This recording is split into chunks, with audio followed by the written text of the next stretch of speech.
Hello. Yeah. No props.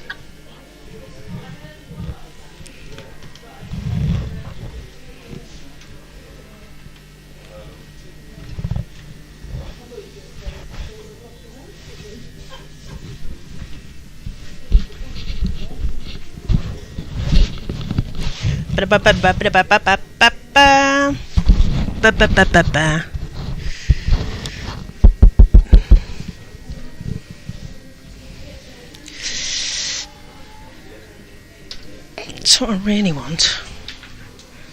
Well, I don't want them coiled up, that's the problem. Really want them coiled up. Shit.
But I mean, the pitch, it was so, it was built back to the pitch, and the outfit was so pretty, so pretty.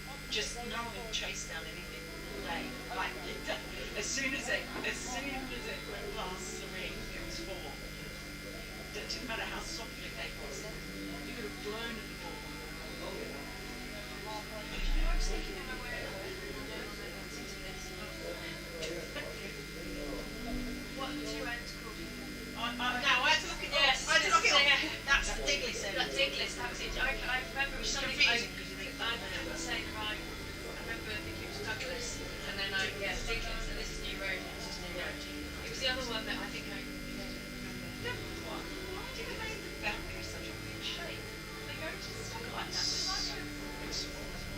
Not very small, but compared to what they were at the first two games that I saw, Taunton was massive. I don't think they moved them. But That's really far. But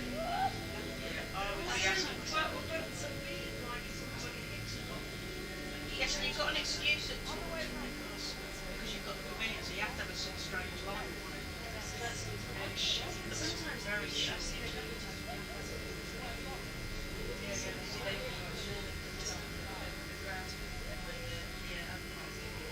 Because that can't be right over there. Well, this is too short. That's too short. Can't be. It's supposed to be 60, 70.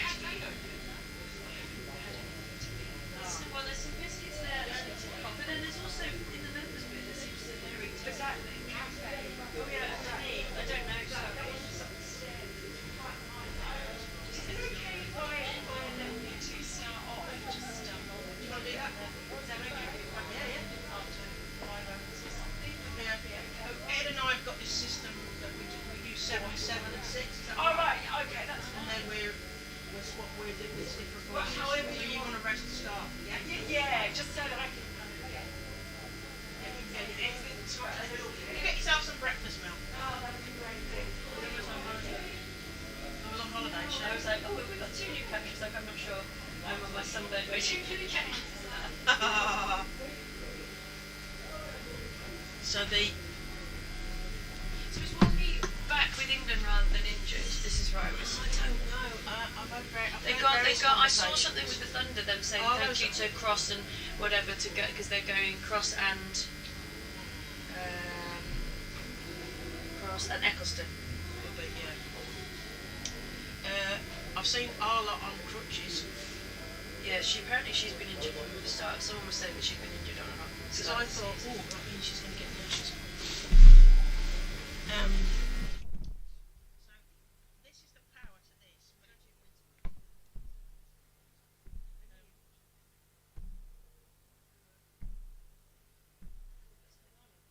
Well, Mike taped it down, but it sort of warms up because you can sort of stop it gradually. And then you can't hear it when you've got the headphones on. Yeah, but can people hear it? I don't think so. Because we use this desk at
What are we doing?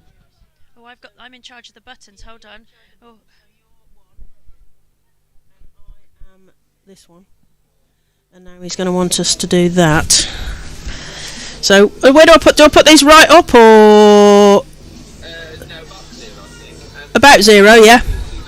The little level meter. Say that. These are noise cancelling. See the little green LEDs above the red faders? The green LEDs, yes. That's what I need to see. So if you twist the phone around so I can see that. Have you got that? Yeah. Right. What's he saying? Okay. you talk. Oh, me talk. Yes. Okay. I'm talking. Okay. How's that sound? Is that all right? Testing. 1, 2, 3.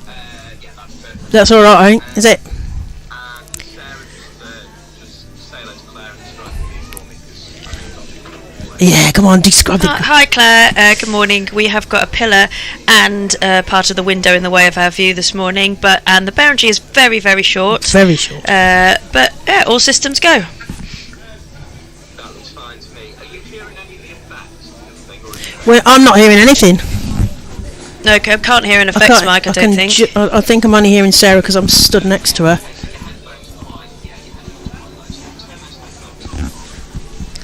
Is that one? that's the one? Oh, I think I'm getting a bit more. Oh, I can hear myself now. I can even hear myself. That's better, yeah, I can hear, yeah. I can hear each other now. That's better. Yeah. Is that alright? Yeah, well, that sounds good. Is this better? I just say, just do a test with Joe, just check he's happy. It may be a case of it's distorting slightly that you have to,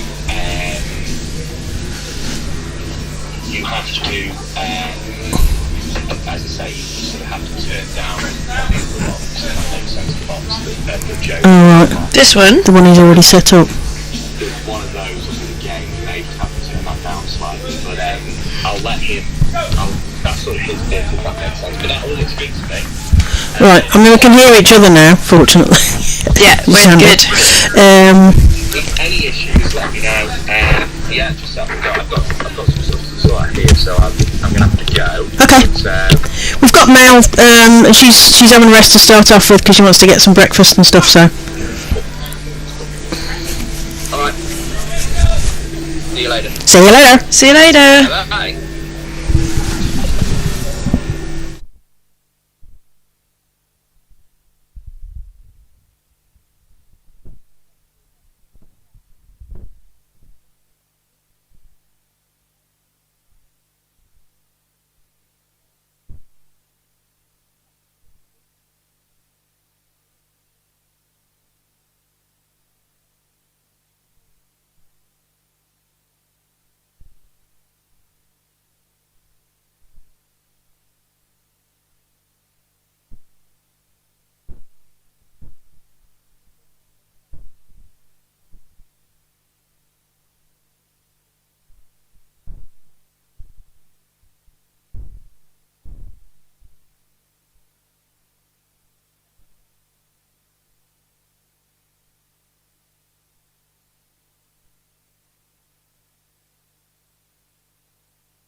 Good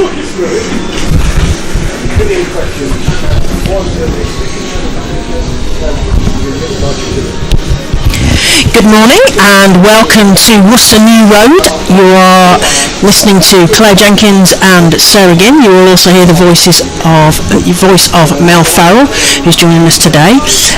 We are here for the Charlotte Edwards Cup match between Central Sparks, the home side, that's the whole of the West Midlands, that's the regional team, and the Thunder, who are from Lancashire and the whole of the North West.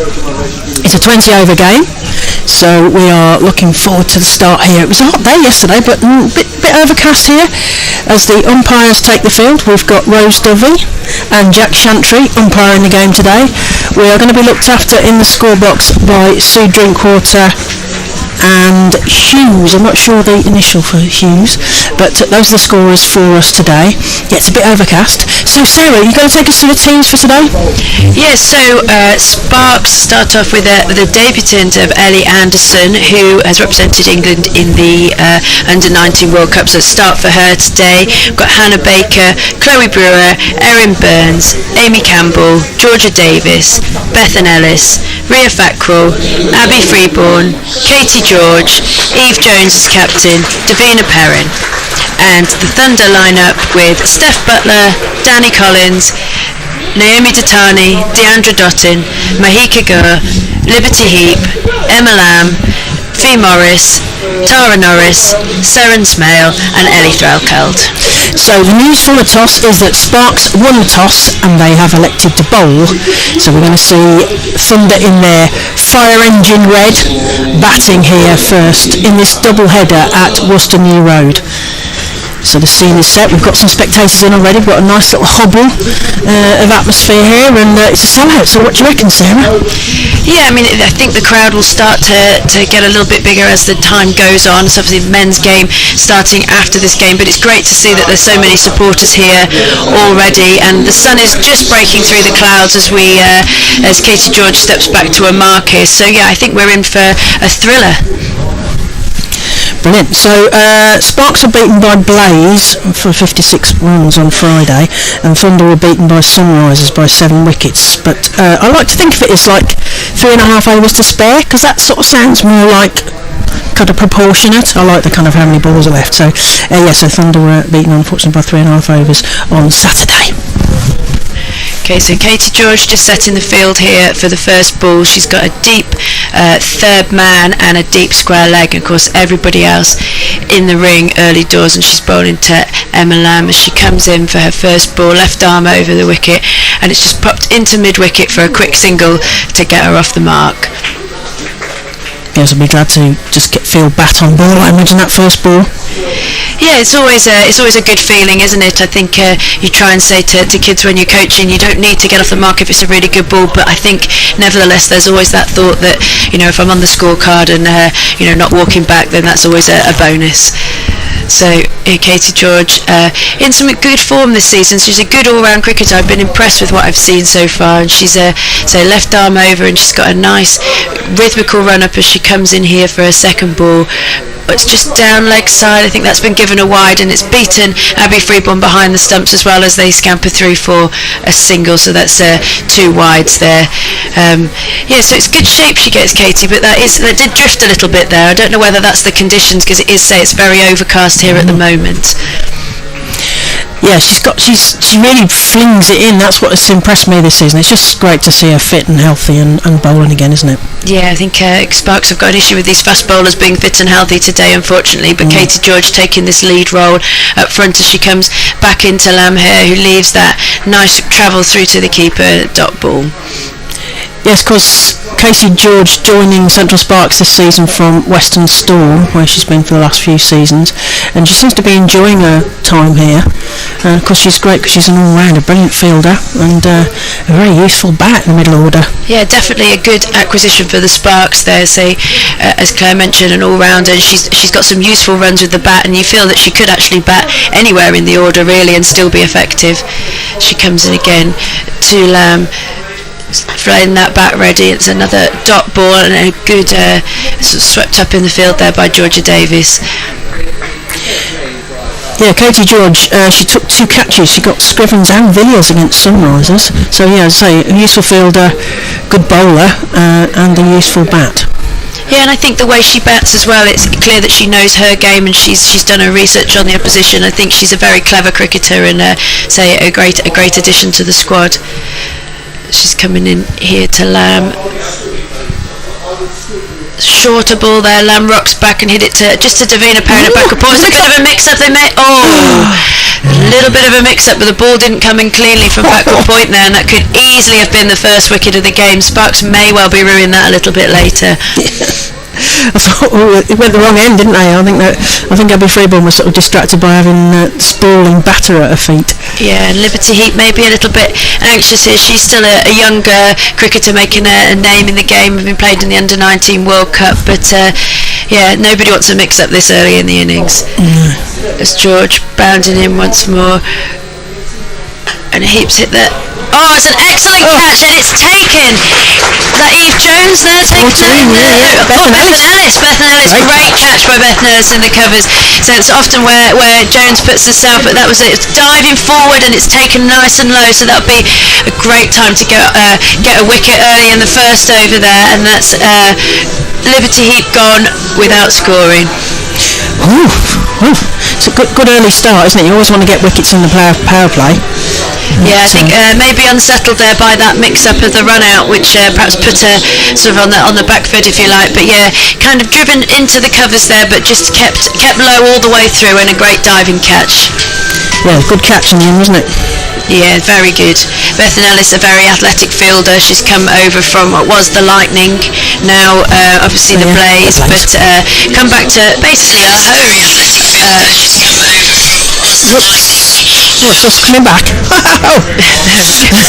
So yeah, Bethan Ellis over from she was studying at Loughborough, so she was over at the Lightning, and now come back to sort of her home. She's born and bred Warwickshire, has played Warwickshire youth cricket, and now she's back in the Spark setup, and it's great to see her in the game so early with that catch.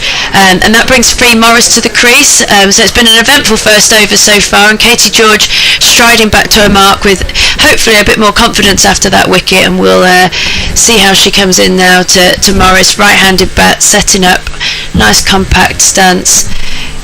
Katie George over the wicket, and Morris has flicked that away for no run.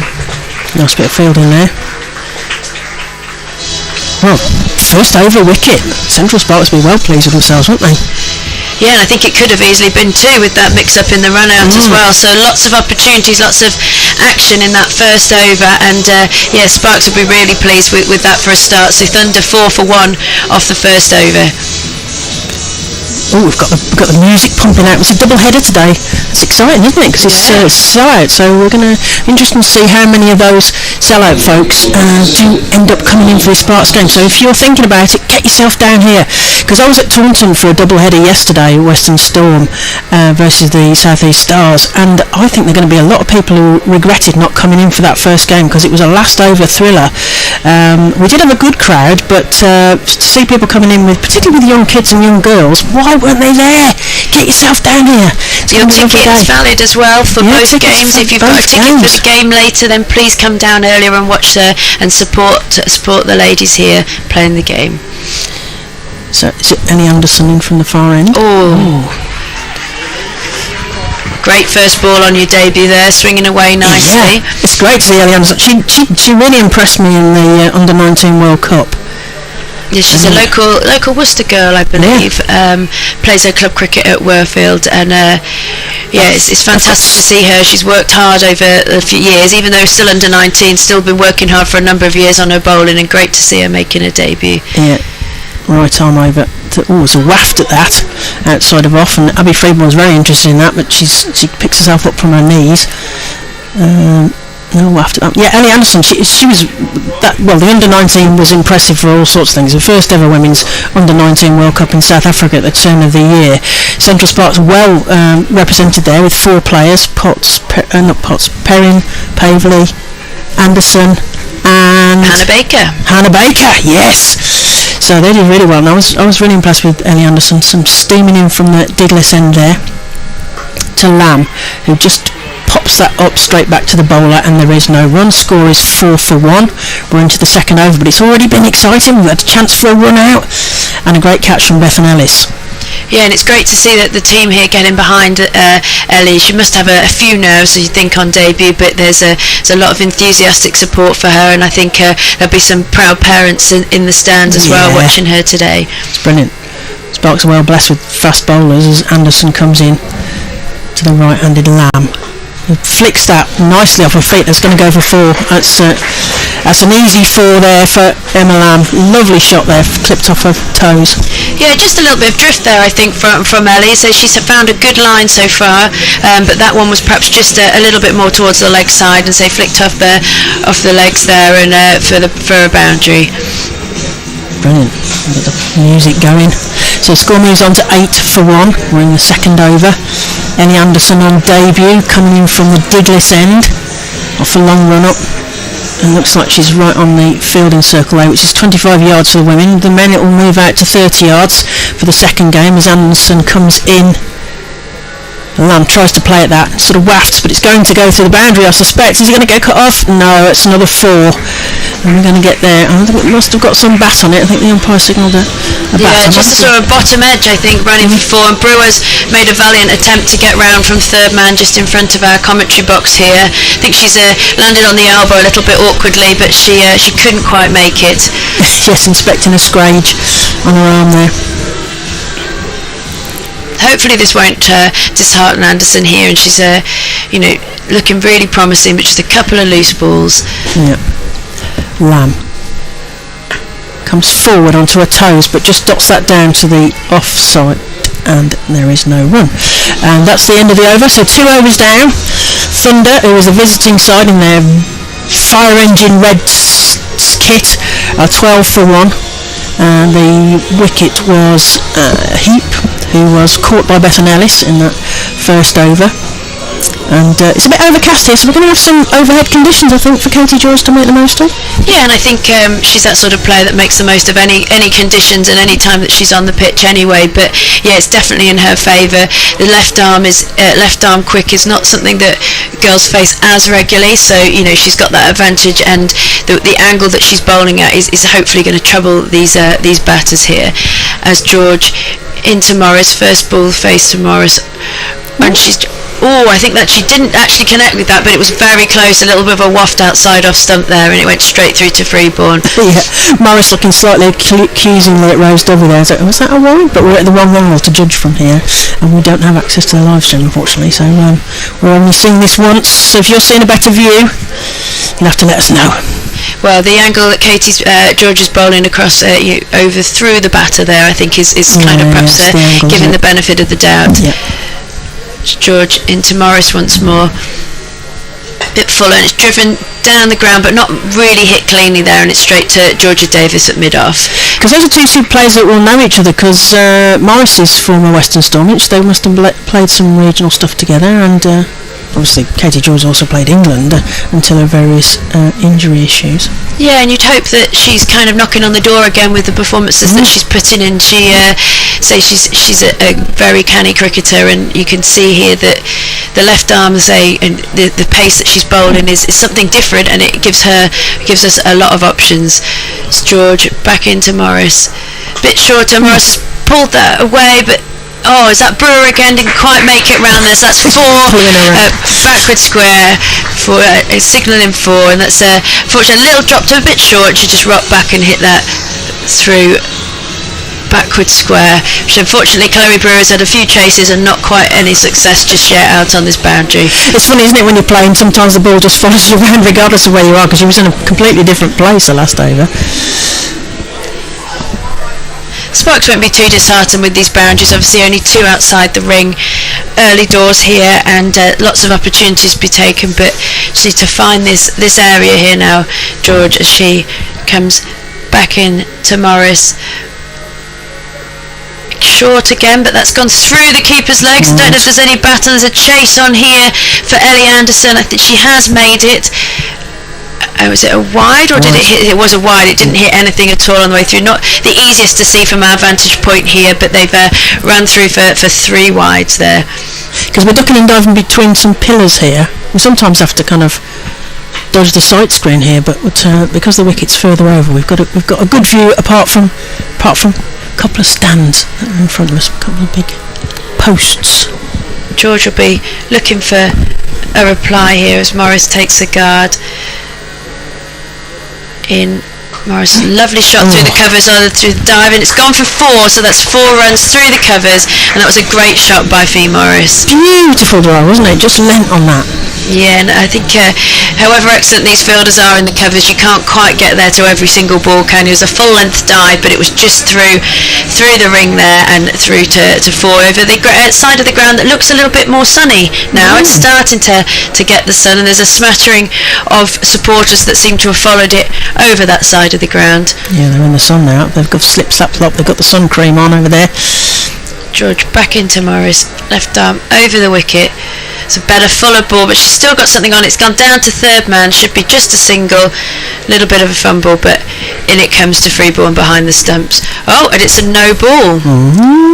Must have been the front foot because there wasn't any height involved there. So field not changing here, but it is a free hit, and I wonder where Lamb is looking to take this. Sarah, you've got to call it third. You can't call it not third man, sorry. You can have short third, you can have deep so we've got a short third now, and we've got a fine leg that's gone out to the boundary. So we've got a deep square and a deep fine for George for this free hit. She powers on back in to Emma Lamb. Short ball, and is it dispatched? No, it's not made the boundary there, so it's just gone for 1 to that fine leg fielder who throws it back in, and George will be pleased that she's got away with that somewhat there. Got away with that. A little bit more oomph and it might have cleared these boundaries. We were having a discussion about the boundaries earlier on, and this Mel Farrell made the point it's a very odd shape. I'm not sure if it's an it looks short octagon, well, a hexagon. I'm not sure what shape you would call it. Lots of guns. Yeah, it's different kind of straight edges to it, and corners for some reason. As George back in to Morris, who's now on 9 off 6 deliveries. A fuller delivery, and that's a good delivery from George, and it's just defended away from Morris there to finish the over. And Bethan Ellis swooping in there. Yes, very athletic fielder, Bethan Ellis, and she'll be good that she's got involved in the game early on. It's if you're waiting to bat or anything, it's always nice to still be involved out in the field there. Yeah, because I think she's been sort of 12th and a little bit with the Rachel A. Flint, so I'm sure she'll be glad to get into the action and just take a great catch early on, and what a great way to get into the game. Oh, definitely. So Anderson's coming back here for her second over. Excellent. Coming in from we've got the groundsman's hut behind her end, just sort of half timbered building with the clock on it. I don't know if you probably can't see that far, because I suspect you're just looking down the barrel of it as Anderson comes into Lamb, who comes forward and plays that to mid-on. There's a shy at the stumps, and there's good backing up there, but home easily, another run to the score. Yeah, that was Erin Burns fielding there at mid-on. Obviously another great addition to the Central Spark side this summer, both with bat and ball, and just generally knowledge and experience. It's always great to get another opinion, another sort of view on things, and it's from a whole different perspective of being from Australia as well, which I'm sure she's been very welcome into this side. Anderson into Morris this time, who goes on her toes and plays that to short square, and there's just the 1 run. Score moves on to 28 for 1. Yeah, I think she's probably the perfect overseas player, really, because she can do a bit of everything, and she's going to set an example on everything, because her fielding is brilliant, Erin Burns, and she can bowl, and she's been taking wickets as well, and a good bat. So I think she's going to be a great addition and a great role model for particularly the younger players and things. We'll get Mel Farrell's view on that as an Australian, as Anderson comes into Lamb, who comes forward, chips that up and over. Katie George thought she was in for a catch then, but it went right over her head, and it's been swooped up on the boundary, and they just get through for, is that 1 or 2 there, Sarah? Yeah, it was 2, I believe. 2 there, they got a 2 there. It sort of hung in the air well above Katie George's head, and it gave them enough air time to get the 2 runs there. 30 for 1. halfway through the 4th over. Anderson rounds her mark into the right-handed Lamb. Plays it up in the air again, but much higher this time. Is it just one bounce 4? Yeah, one bounce 4. Signals Jack Chantry, the umpire at the far end, at the Diglis end. It almost felt, as we're looking down the barrel of it as it went to deep mid-wicket there, I thought it might even clear the rope, but we were at a foreshortened angle, so I can't see how close that bounce was to the rope, but nevertheless, 4 runs, so 34 for 1. It shows that these boundaries are quite small there as well, that's gone through just for 1 bounce for. Excellent. So that's right, Claire's helping. We're just having a bit of technicals as Anderson comes in, and Lamb just plays that to point, and there is no run. It's a better length from Anderson there, and it was just defended. Hopefully that'll give her a little bit of confidence after that first that sort of boundary off the last delivery.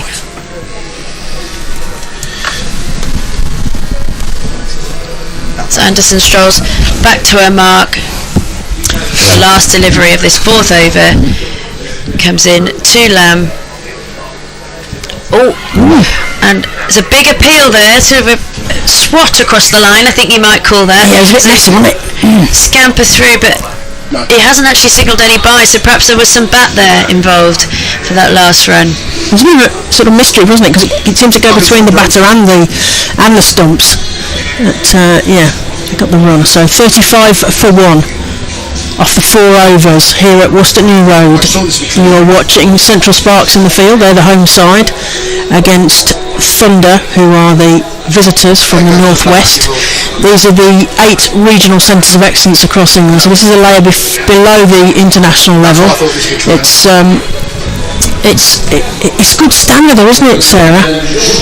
We'll get Mel's view on that, because she's obviously can compare that to Australian standards, but it is really doing it's a really good standard of cricket here, and it's that preparation for the next level up, isn't it?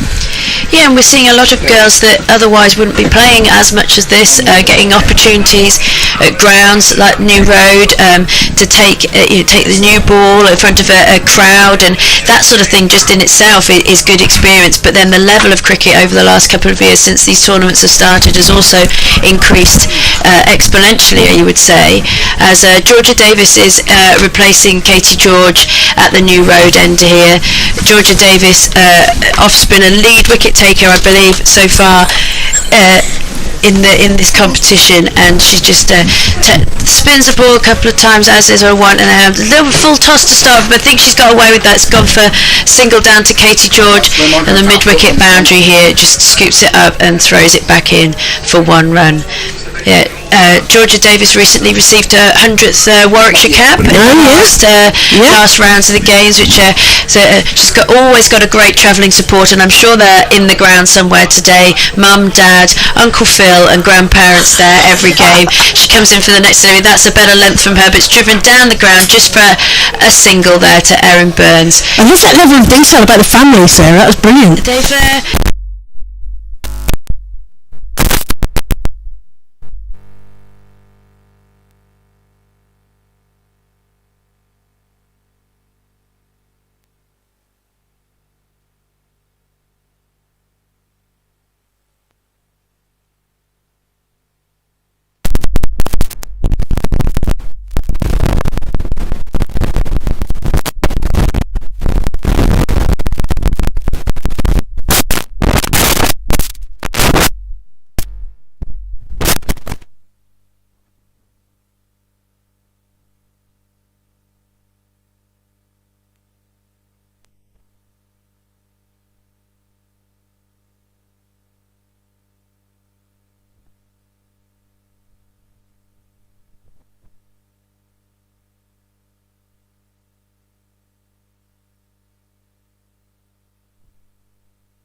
come in. I believe she was offered one initially, but had just made the decision to join the police, and it was obviously quite an uncertain time then, having not known how this would take off as a competition, how many professional players there would be coming forward. But now I think it's a great move for her to have made that decision to go, you know what, this is still my dream, and this is still what I want to do, and she's out here living that dream, really. Yeah, she's paid off, doesn't it?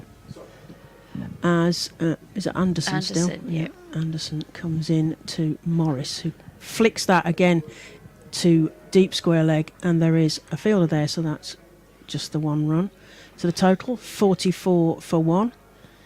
You're listening to Claire Jenkins, former Derbyshire player, and Sarah Ginn, who's very heavily involved in Warwickshire, and you will also hear the voice of Mel Farrell later. In fact, almost shortly. Here at Worcester New Road County Ground. This is the Charlotte Edwards Cup. That's the T20 competition. Anderson comes in to Lamb, who plays that through third, and that's going to be 4 runs there. Nicely played through the gap there, Sarah.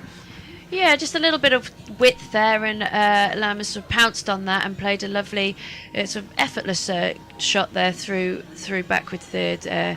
And yeah, unfortunate for Anderson, but I think the fact that she's got this third over and she's still carrying on is just hopefully saying for captain, saying, look, we do still back you here and keep on going. You know, there's been some good shots played, but she's finding this length more often than not. But the balls, unfortunately, that aren't are taking a little bit of punishment so far. Because it is that, do you bowl them through or do you mix things up? We were talking about that yesterday at Taunton as Anderson comes into Lamb. It tries to come forward with that. I think it's going to go to the boundary. It is going to go to the boundary. Was there any bat involved, chap? No, it says that signals a leg by there. And they're edging towards that 50. They got the 50 up. We're going to see the scoreboard change in a moment. Which is incidentally behind another pillar. Well, yes, we're doing a lot of ducking and diving here. 52, yeah. So that's Thunder's 50 up, 52 for 1, and that is halfway through the 6th over. Yeah, do you bowl them through or do you mix things up? That's always the sort of the balancing act, isn't it? But I suppose if somebody's bowling well, you keep them on definitely. As Anderson comes in from the Diglis end to Lamb, who comes forward and plays that to the deep square umpire, who watches it go past her, and that's just 1 run to the total, 52 for 1. Of course, bowling in the power play here with only 2 out for cover as well must be tough for a young bowler.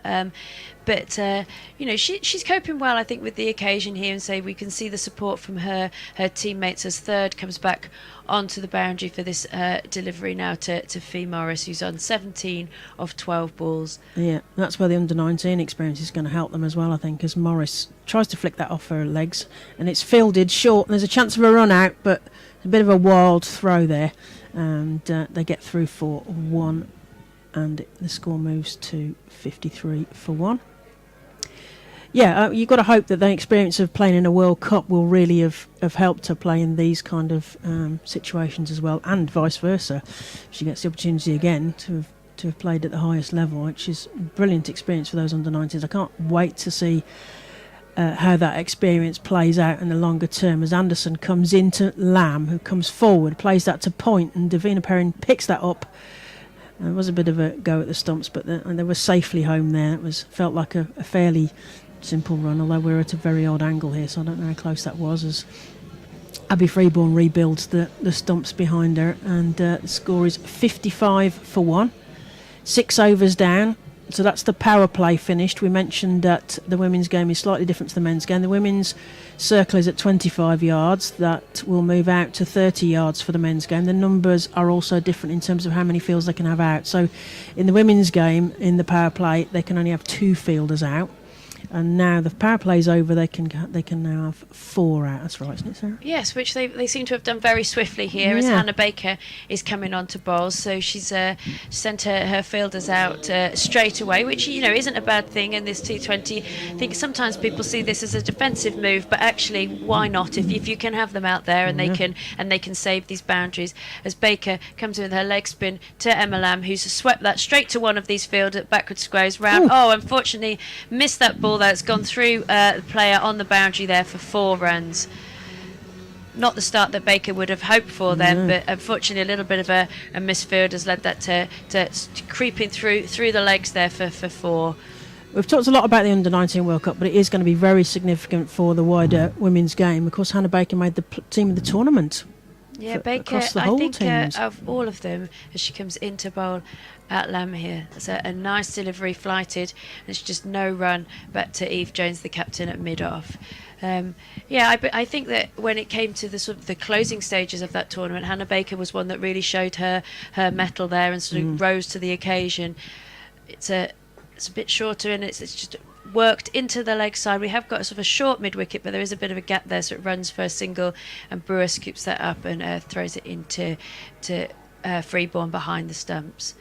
Yeah, there were some easier games, you would say, in the World Cup under 19s, but then you get to the sort of the final stages, and it ramped up another level again. It's Baker in there, and it's gone to mid-on, and Burns picks that up and throws it back in over the stumps. But yeah, there was a lot of girls that made a name for themselves. A lot of girls experienced things that they perhaps wouldn't do elsewhere, and it was a fantastic experience all round. Baker into Lamb, who uses her feet, comes down the track as it's coming over. That's 6 runs. That's 6. That's cleared the mid-wicket boundary there for a 6, and that's an excellent shot. I think Lamb almost premeditated that with her feet there. You could see her coming down the track almost as soon as the ball was let go, and she had one thing on her mind and executed that fantastically over the boundary here, and almost through our window. Been a little harder hit. Yeah, it felt like it was coming through. We were in this sort of greenhouse here at Worcester New Road. It felt like it was coming through the window. Baker back into Lamb. There's a flatter delivery there, and it's just moved to backward point for no run. It's the end of Baker's first over. She'll be a little bit disappointed with that last couple of runs, but after that it's 67 for 1 off 7. As we're joined by Mel Farrell in the commentary box, and Claire Jenkins offer a cup of tea and a little break here, as I believe Erin Burns is marking her run up, and it's a good time for Mel to join us in the commentary box here as Erin Burns is taking her mark there. Thank you very much. Yeah, I'd just like to always point out I am a dual citizen, you know. I've got both passports.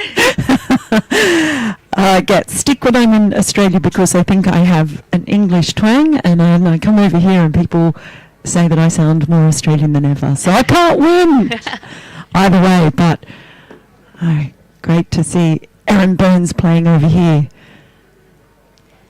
She's coming in to the right-handed Fee Morris, and that's a good solid delivery to start off with for no run. This is a terrific partnership as well. Been watching here, came together in the first over with that early wicket of Liberty Heap, but this has been good by the Thunder batters.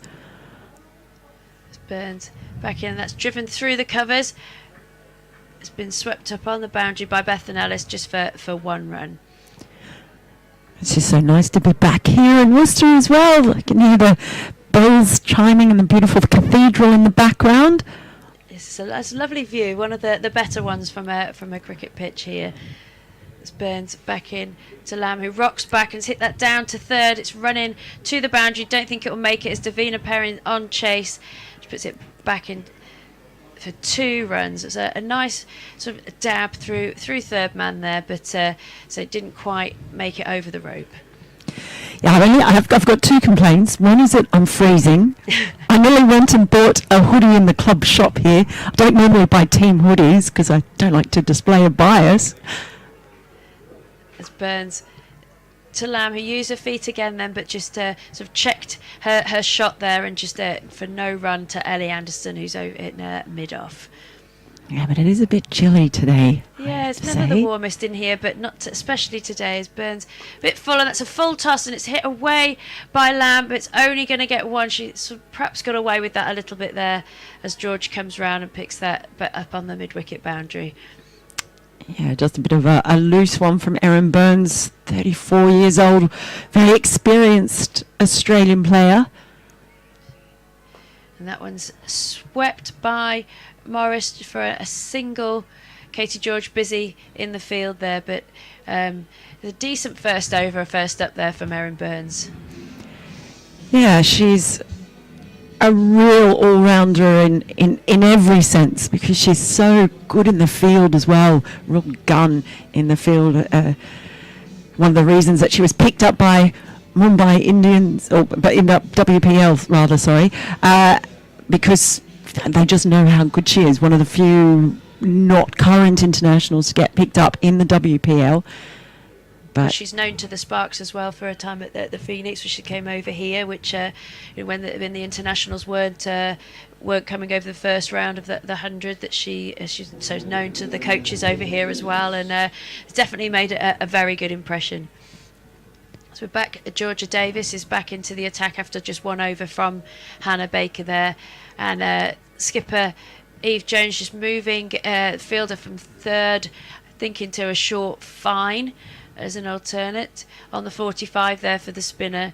It's Georgia Davis, her trademark, couple of twizzles of the ball and into Fee Morris, who's used her feet again nicely, hit it down the ground, but it's only going to be a single to Erin Burns.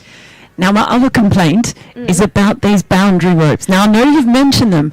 I feel like I've got a terrible itch that I can't scratch. I've been bitten by a swarm of mosquitoes because these little pointy bits, these straight bits in these corners, I desperately want to go out and smooth them out. As Davis to Lamb, who swept that to Katie George in a deep, sort of cow corner mid-wicket area for the one run. Yes, it is sort of a very odd shape. It's almost like the tractor can't do curves, and it's just had to do straight lines and take the boundary around. No doubt we'll see it going out slightly later on for the men's game. It's Davis into Morris for no run, and well fielded off her own bowling there as it's driven straight back into her hands. Yes, I don't mind the boundary ropes being in, but when they're not smooth and round, it's a little bit off-putting, isn't it? And that's hit in the air. It's going to go over for 4, so it's gone over mid-off's head and for 4, and that's another excellent shot from Fee Morris there. She's using her feet well early on in this innings. Yeah, that's the really noticeable thing, taking on the spinners, putting the pressure back on, getting to the pitch of the ball. That was a lovely lofted shot down the ground. So for any younger players watching, it's a very positive move to spin there, and I think historically people should play on the back foot and just try and nurdle the spin around the ground, but some excellent use of the feet here to the spinners early on as Georgia Davis is trying to come round the wicket now to Morris, who's now just not quite as hit that as powerfully, but still trying to use those feet in a positive way to hit it to mid-on for a single. Yeah, just keeping things ticking over.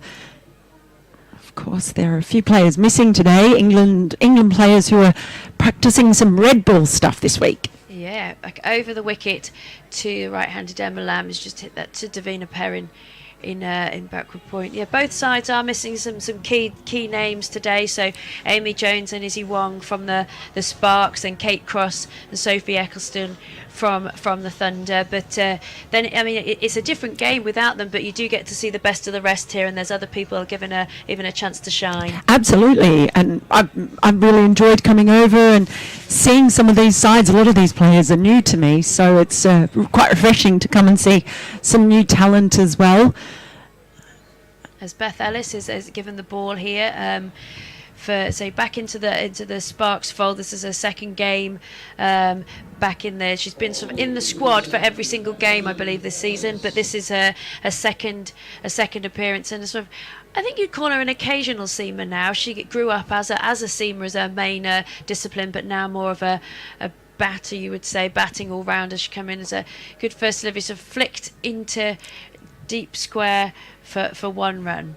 I like that occasional seamer. Seamer. Yeah, because you don't say part-time seamer like you would a part-time spinner, would you? No, but she's so grew up through the age groups at Warwickshire, being more of a seamer than anything else, and sort of a bit useful for the bat lower order. Very good hockey player as well, so had a nice hand-eye coordination. But so being called upon to bowl here and sort of earlier in the game than perhaps you'd expect. But there's a nice length there, and they're scampering through to a single. As Ellis has a shy at the stunts, but I think they were always going to be home there. Yeah, they're doing a good job of rotating strike and keeping those singles coming in between the 4 balls. It's been a really good partnership, this one. Yes, it seems to be they're just building gradually, say with those singles and a couple of loose deliveries that have gone to the boundary, but it's been after that wicket in the first over, this has been a great rebuild from the Thunder here, as Ellis into Morris, who's reversing there, and it's going down to the boundary for 4 runs. It's over again into the third position. Or would you call it the fine leg if they reverse it? Does the fielding position reverse as well? I'm not too sure. It's when you sort of say conventional. Use our conventional. Conventional third man. Let's go for third person, third player. Conventional deep third. Deep third. There we go. Yeah, definitely not a conventional shot anyway.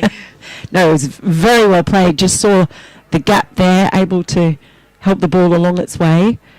We are coming up to the halfway mark of the innings, 85 for 1. So they've put themselves in a really, really good position now, the Thunder. Thunder, yeah, of course, with some strong batting still to come as Ellis into Morris. It's a fuller delivery, and it's just a dot ball into Eve Jones, the captain there.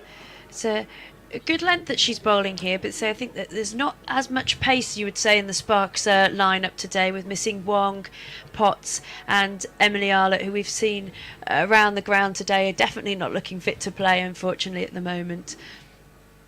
So Ellis back into Morris, who's rocked back for a single. They're making it look quite easy at the moment, aren't they, you would say, the Thunder? Yeah, they are making it look easy. You mentioned the players, seeing them around there. I did have a chat with Izzy Wong just before the game. I know she's really pumped for that test match. And here with the women's game today, the ECB have announced more than 70,000 tickets sold so far for the Women's Ashes, which is absolutely brilliant. Yeah. Blasting a record. I think it's sort of doubled, if not tripled, the previous records, as Ellis into Lamb, who's chipped that in the air a little bit, but it is safe because it's got a long on in position there, so it's an easy single, you'd say, there to finish the over. And Thunder on 86 for 1. Yeah, that's a really good launch pad for the Thunder now. 87 for 1. I think the scoreboard was just a little bit ticking slow. over behind there. But Emma Lamb, one of these players that we're talking about taking advantage of not having the top names there, perhaps. I mean, she'd always be high up in the batting order anyway, but her chance to be more of a senior player and to be part of this leadership of this team today. Well, and that's what you want to see, and that's where the England game has improved so much in the past couple of years with these new competitions. Just seeing the best play the best, young players come in. It's a really good season. I would actually say that the women's game in England now has a better season than Australia. There you go. It's a big comment there. We'll have to definitely revisit that one shortly. As Erin Burns is coming into Lamb here from the changing end. Lamb rocks back, hits that through backward point area. Someone's scampering round on the boundary here. Bethan Ellis, so a great arm to bring that back in. Yeah, it's might be a big call, but I just think the fact now they've got 3 competitions. They've got the 50 over, the 20 over and the 100. They're all played together. Yeah, Burns into Lamb again, using her feet, but just sort of nurdling that into the mid-wicket area for a single. And this is Thunder's highest total after 10 overs of a T20, I think, in this competition so far. So it's a good start from them. But Thunder perhaps haven't come to the party as much over the course of this competition. But their last game was a very effective, and this game so far, you would say, is looking in their favour. Well, there's a long way to go, of course, but these two teams have had quite almost completely opposite starts. The Sparks started off with a win, then lost 2. The Thunder. It's Burns into Morris. Pop that to win again. A sort of easy single, if you like, but I think Sparks preferring this protection on the boundary than giving away too many runs here. Yeah, the competition has really taken off. It's sort of double games this year, so it's home and away, and 14 games. The T20, the Rachel Hayhoe, the Charlotte Edwards, sort of named after 2 great icons in the game, which gives it even more prestige, I think. And the 100 has been such a fantastic initiative for the women's game that it can't really be faulted, as that swept into deep mid-wicket. But Katie George, the great fielder, as we discussed earlier, just keeping that to 1 run there. And it's also the fact that they all run in. The Australian domestic season tends to be a little bit more truncated now. Well, you've got more weather, though. We have to squeeze it in when we can. I mean, after the April that we had this year, you'd think that we were lucky to play any games. Say, the draw for the finals day of the county championship T20 was between 4 sides, and we had to draw it out of a hat because none of them had played any group games because every single game had been rained off for every single team. So yeah, that was a little bit unfortunate, but yeah, you get a bit more of a summer, I think, in Australia. That is true, and there's evidence of it today as I sit here in my hoodie. Do you know what? I realise that I've put my hoodie on inside out, and I'm too cold to put it on the right way. I'm not taking it off. I'm just going to have to stay inside out. From experience of this commentary box, that whatever the weather outside, I think layers are the way forward, and just about feeling my toes now after being here for 10 odd overs. But yes. So a great start for the Thunder here on 93 for 1 off 11 overs as Beth Ellis comes in for her second over here, and it's a good first delivery, but so these deep fielders just making it easy for the singles to be taken here. But I think Sparks again will be happy that these aren't going for more runs the way these two are batting at the moment. Yeah, they're really setting themselves up, hoping to see them. Well, they should really be looking to launch soon. I think they could really take this game away from the Sparks. As Ellis into Lamb is on 48, that's chipped in the air, but again safe, and another single. And we saw Nat Siver do that at Grace Rose on Friday when Nat Siver, 96, absolutely blinding innings, and that just really took the game away. Yeah, I mean, she is the best of the best, so you can't, nothing taken away from her, but it does say there's still a little bit of a gap between those very top players and these playing at the regional level. But this competition is all about making us bridge that gap and trying to get all those players up to that standard. But I mean, there'll be few that perhaps ever reach that standard. It'd probably be fair to say.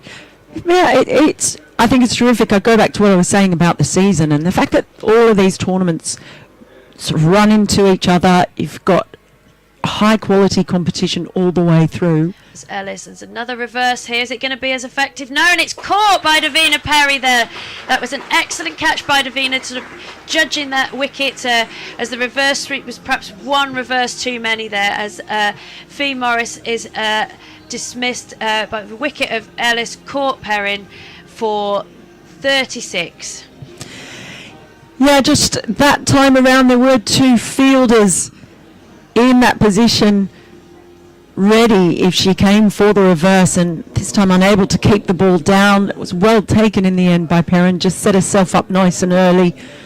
Yeah, there's sort of a backward point and a third, kind of almost two of them in a very similar position, but obviously Sparks have done their homework, and that may well have been why those fielders were there, and it did have the desired effect, and that's I believe that could be Ellis's first wicket for the Sparks, so it's only her second game for them. So she's been involved in both these dismissals so far, one with the catch and one with the wicket there bowling. So yeah, as an occasional bowler, as we said, she'll be pleased with that. But of course, it does bring to the wicket the dangerous Deandra Dottin. So you're pleased you've got the wicket there, but then you're thinking, oh, who's coming into bat? And in she comes, strided out with the trademark hair down the back and here, and I don't know if we'll see a change of field here, but I think they'll definitely be on their toes in the outfield here. Absolutely. Well, at 95 for 2, and still, how many? 8.2 overs left we are. What a great time for Dottin to come in. The platform's been built. She's one of the world's most aggressive batters. Yeah, she's scraping her mark here, looking around. So we have actually had a small change in the field. So square leg has come in. We've still got a deep mid wicket. We've got a long on and a deep cover and a long off. As Ellis into Dottin, plays that through the covers to that deep fielder Georgia Davis, who comes in to field that just for a single. So thinking she's going to hit more down the ground, I think, by that fielding position than to square, by the two that have come back onto the Diglas end. Again, I'm not sure what the shape is of the boundary down there, but it's still quite close in. I can see a corner. I can see a corner in front of the Basil de la Vera stand, and that's another itch that I want to scratch. So Ellis into Lamb, who's on 49 here. She's flicked that away, and I think that will be her 50 into that vacant mid-wicket area. So ripple of applause from the growing crowd here as Lamb reaches her 50 off 40 deliveries, a raised bat, so a little polite round of applause and some clapping from the Thunder bench that seems to just be out on the edge of the outfield here on their chairs. But yeah, it's a good strong 50 from Lamb, sort of leading from the front there, and so 40 deliveries to score onto 97 for 2. Yeah, she lost her opening partner, of course, in the first over, but from that moment, she's played some beautiful shots as well. It's been quite a classy innings from Lamb. Yeah, she's never really looked in trouble, but she's played some shots all around the ground. Really, it's a great display of batting from her so far. As Erin Burns continues from the New Road end to Lamb, she's taken a bit of a wild swing at that, but it's gone down to third, and I think it will run away. No, there's a chase on.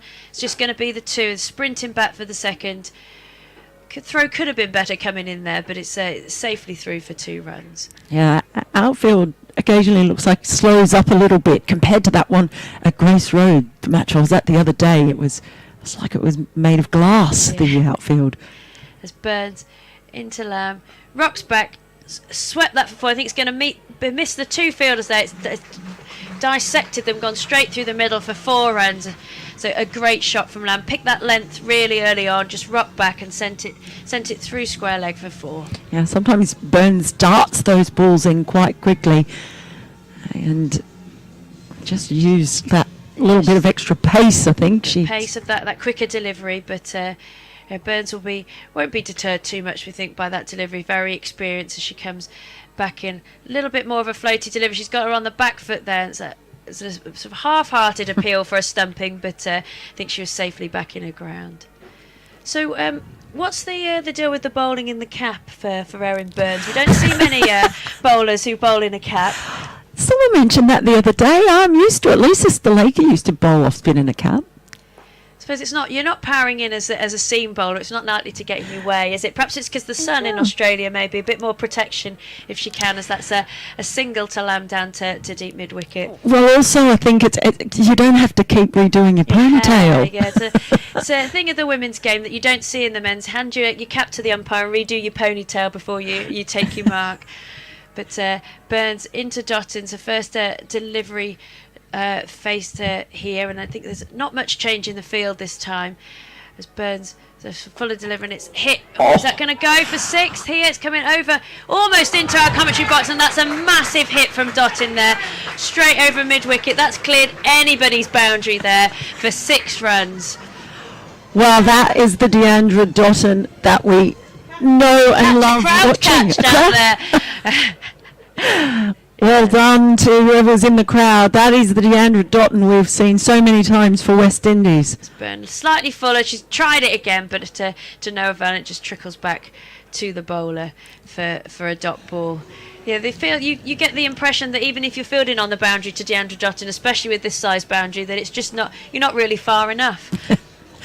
Definitely not. And it's an interesting case with Deandra Dottin. Decided to walk away from international cricket, walk away from the West Indies.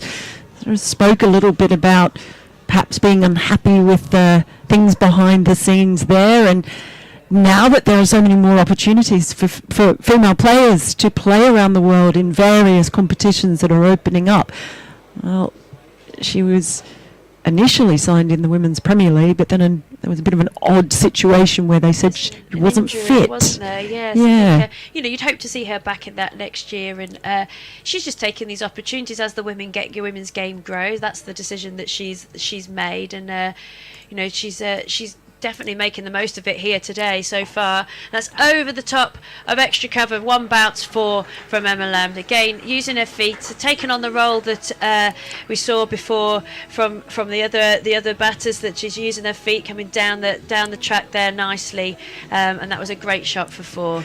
That was a lovely shot. Anytime you see a player go over extra cover like that, it's probably one of my favourite cricket shots to watch. Yes, a sign of terrific technique and timing. It doesn't look like you overhit it again, as I say to the young players listening or watching today. She didn't have to overhit that. She's just timed it at pace to use a bit of momentum from her feet there, travelling down the wicket to hit that for 4. As Ellis back into Lamb.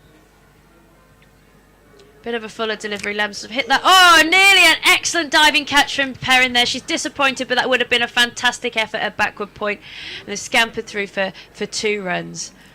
Yeah, she launched herself to the right, stuck out the bit. I'm not sure if she got a fingertip to it. Yeah, she looked disappointed, but I think it might just be that she's just so athletic and so, she's a very good fielder, Davina Perrin, and she just didn't quite make that delivery.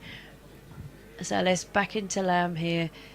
It's rocking back in a crease before she goes forward to hit that through the covers for a single. Yeah, so it's just seen, talking about Deandra Dottin and what she's done. We have seen such an explosion in the women's game in the past year. So many more options now. And of course there's retirements in a lot of the international sides. South Africa are similar, but they're still not being lost to the game, which is the great thing, and that you get to still see these players on display as Dottin just hits that slightly less power, you'd say, down to mid-off there for a single.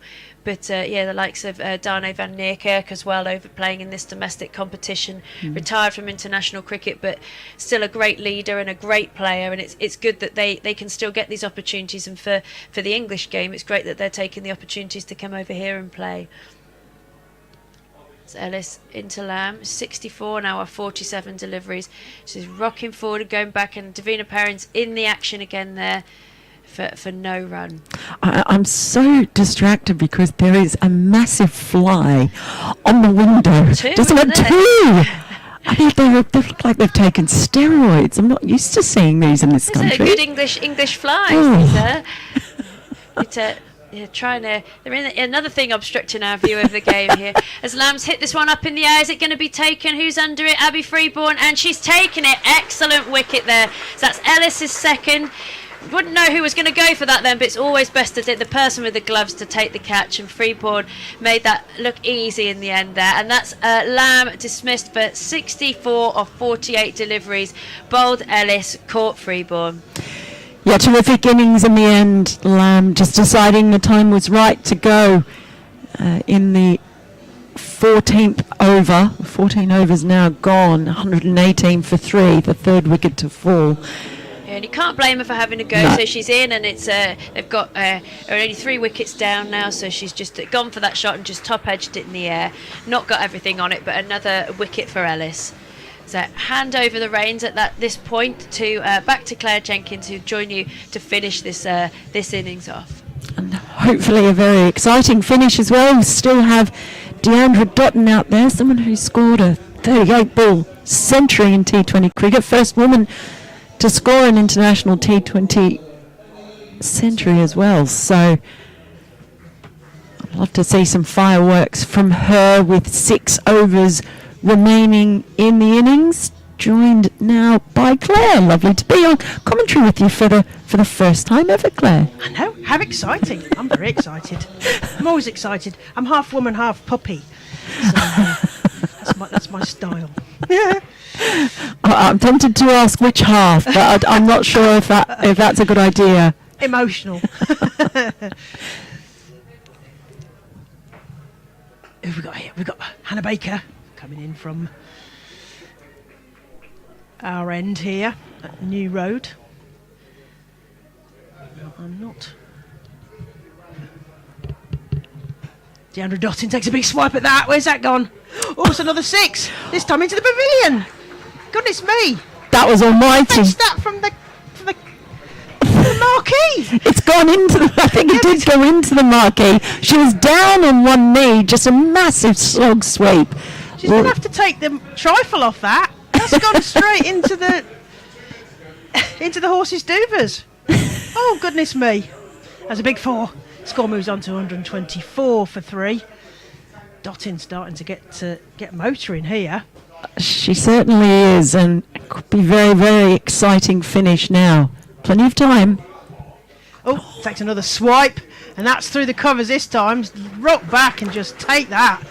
Goodness me, that was a big 4 from Deandra Dottin. 128 for 3. Yeah. She approached the middle of the 15th over. Lovely stroke, just so much power, but it's the timing as well. I mean, the technique that she has. She's no bludgeoner, Deandra Dottin. She plays proper cricket shots, as they Yeah. like to say. And you can tell, can't you, in terms of the time they have on the ball. I mean, that's watching the regional stuff. The players that really are the next level up, you can see how much time they have to play the ball. Central Sparks just contemplating, what do they give? What do they serve to Deandra Dottin, who comes full? Oh, plays that, slices that over the point fielder's head, unfortunately. And I think that's gone over the rope. That's another 4. That's one of those ones where you just have no idea where it's going. Well, she banged it in quite short, Baker, that time, and perhaps got a little bit of extra bounce on it. Just managed to get that little top edge. Yeah, and that score moves on to 132 for 3. The other game, which started a bit later than us, so they're a little bit behind us in terms of how far they are through the game. Southern Vipers are 40 without loss and just finished the power play there at Derby, where Mike Perkins and Hannah Thompson-Radford are looking after you on the live stream up there as Baker comes into Dottin, who steps back on that one. It's coming straight down towards us to Erin Burns, who will field, and they'll just get through for an easy single. 133 for 3. Yeah, just again, back of a length. Going a little bit shorter to Dottin. Didn't quite get hold of that one as much as she would like to. Yeah, Baker's going to go over the wicket to the right-handed Threlkeld. Slightly different angle then. Threlkeld dabs that down just to the square leg, and they just get through for the single. Amy Campbell does the tidying up there, and that's the end of the over. So we've got 15 overs gone. 133 for 3. What can Thunder get to in these last 5 overs? I've been asked to wave to Guy Goodman, who's in Derby, so he must have very good eyesight from there. But thank you for tweeting me, Guy. And also, we need to mention Matt Baker and his dad, who are Premier members of Worcestershire. And they asked on Twitter yesterday, are we allowed to come in for the women's game? So there was then a flood of tweets that went back saying, yes, it's a double header. Please come and watch. So I'm hoping that Matt and his dad are in. So Matt Baker, give us a wave. There's quite a good crowd. So wherever you are, I'm sure you're waving at us. Yeah, people coming in early. They were here well before the game. Yeah, it was good. It's good. I mean, it's bank holiday. Why wouldn't you come down? I know we've had some technical issues, so I apologise for any sound quality we've had. We've had a lot of twiddling going on, so I'm hoping that you're bearing with us on the live stream, on the Central Sparks live stream. Remember to hit the like button. Right, okay, the grey one. Okay. Beth and Alice. Oh, nearly a cotton bold. Oh, they'll go down as a drop, that one, but it was a pretty difficult one. Yeah. They either stick or they don't. Had to dive very low to her right. But there was a chance there. Yeah, it was. Well, yeah. Difficult one. She's bowling well this morning. She's making those chances. Beth and Alice from the Diglis end into Threlkeld, who comes forward but can't get the ball away. Am I doing the ball by ball, or what do you fancy? You're the boss. Oh my God, there's a scary thought. Anybody who's worked with me. I've just arrived here today. What would you like me to do, Claire? What would you like to do? You're our guest. Shall I carry on now, started? Beth and Ellis coming in from the Diglis end to Threlkeld, ready to pounce. Oh, she plays that out through cover point. There's a fielder there.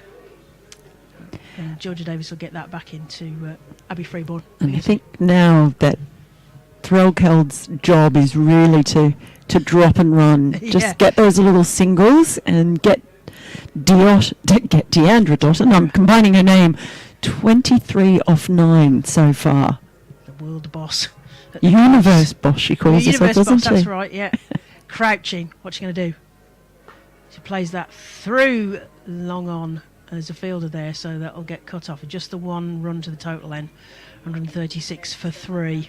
Thunder, the visiting side in their fire engine red kit, standing out against that green background, aren't they? Yes, they certainly do. Yeah, she's gone one better than world boss. She likes to call herself universe boss.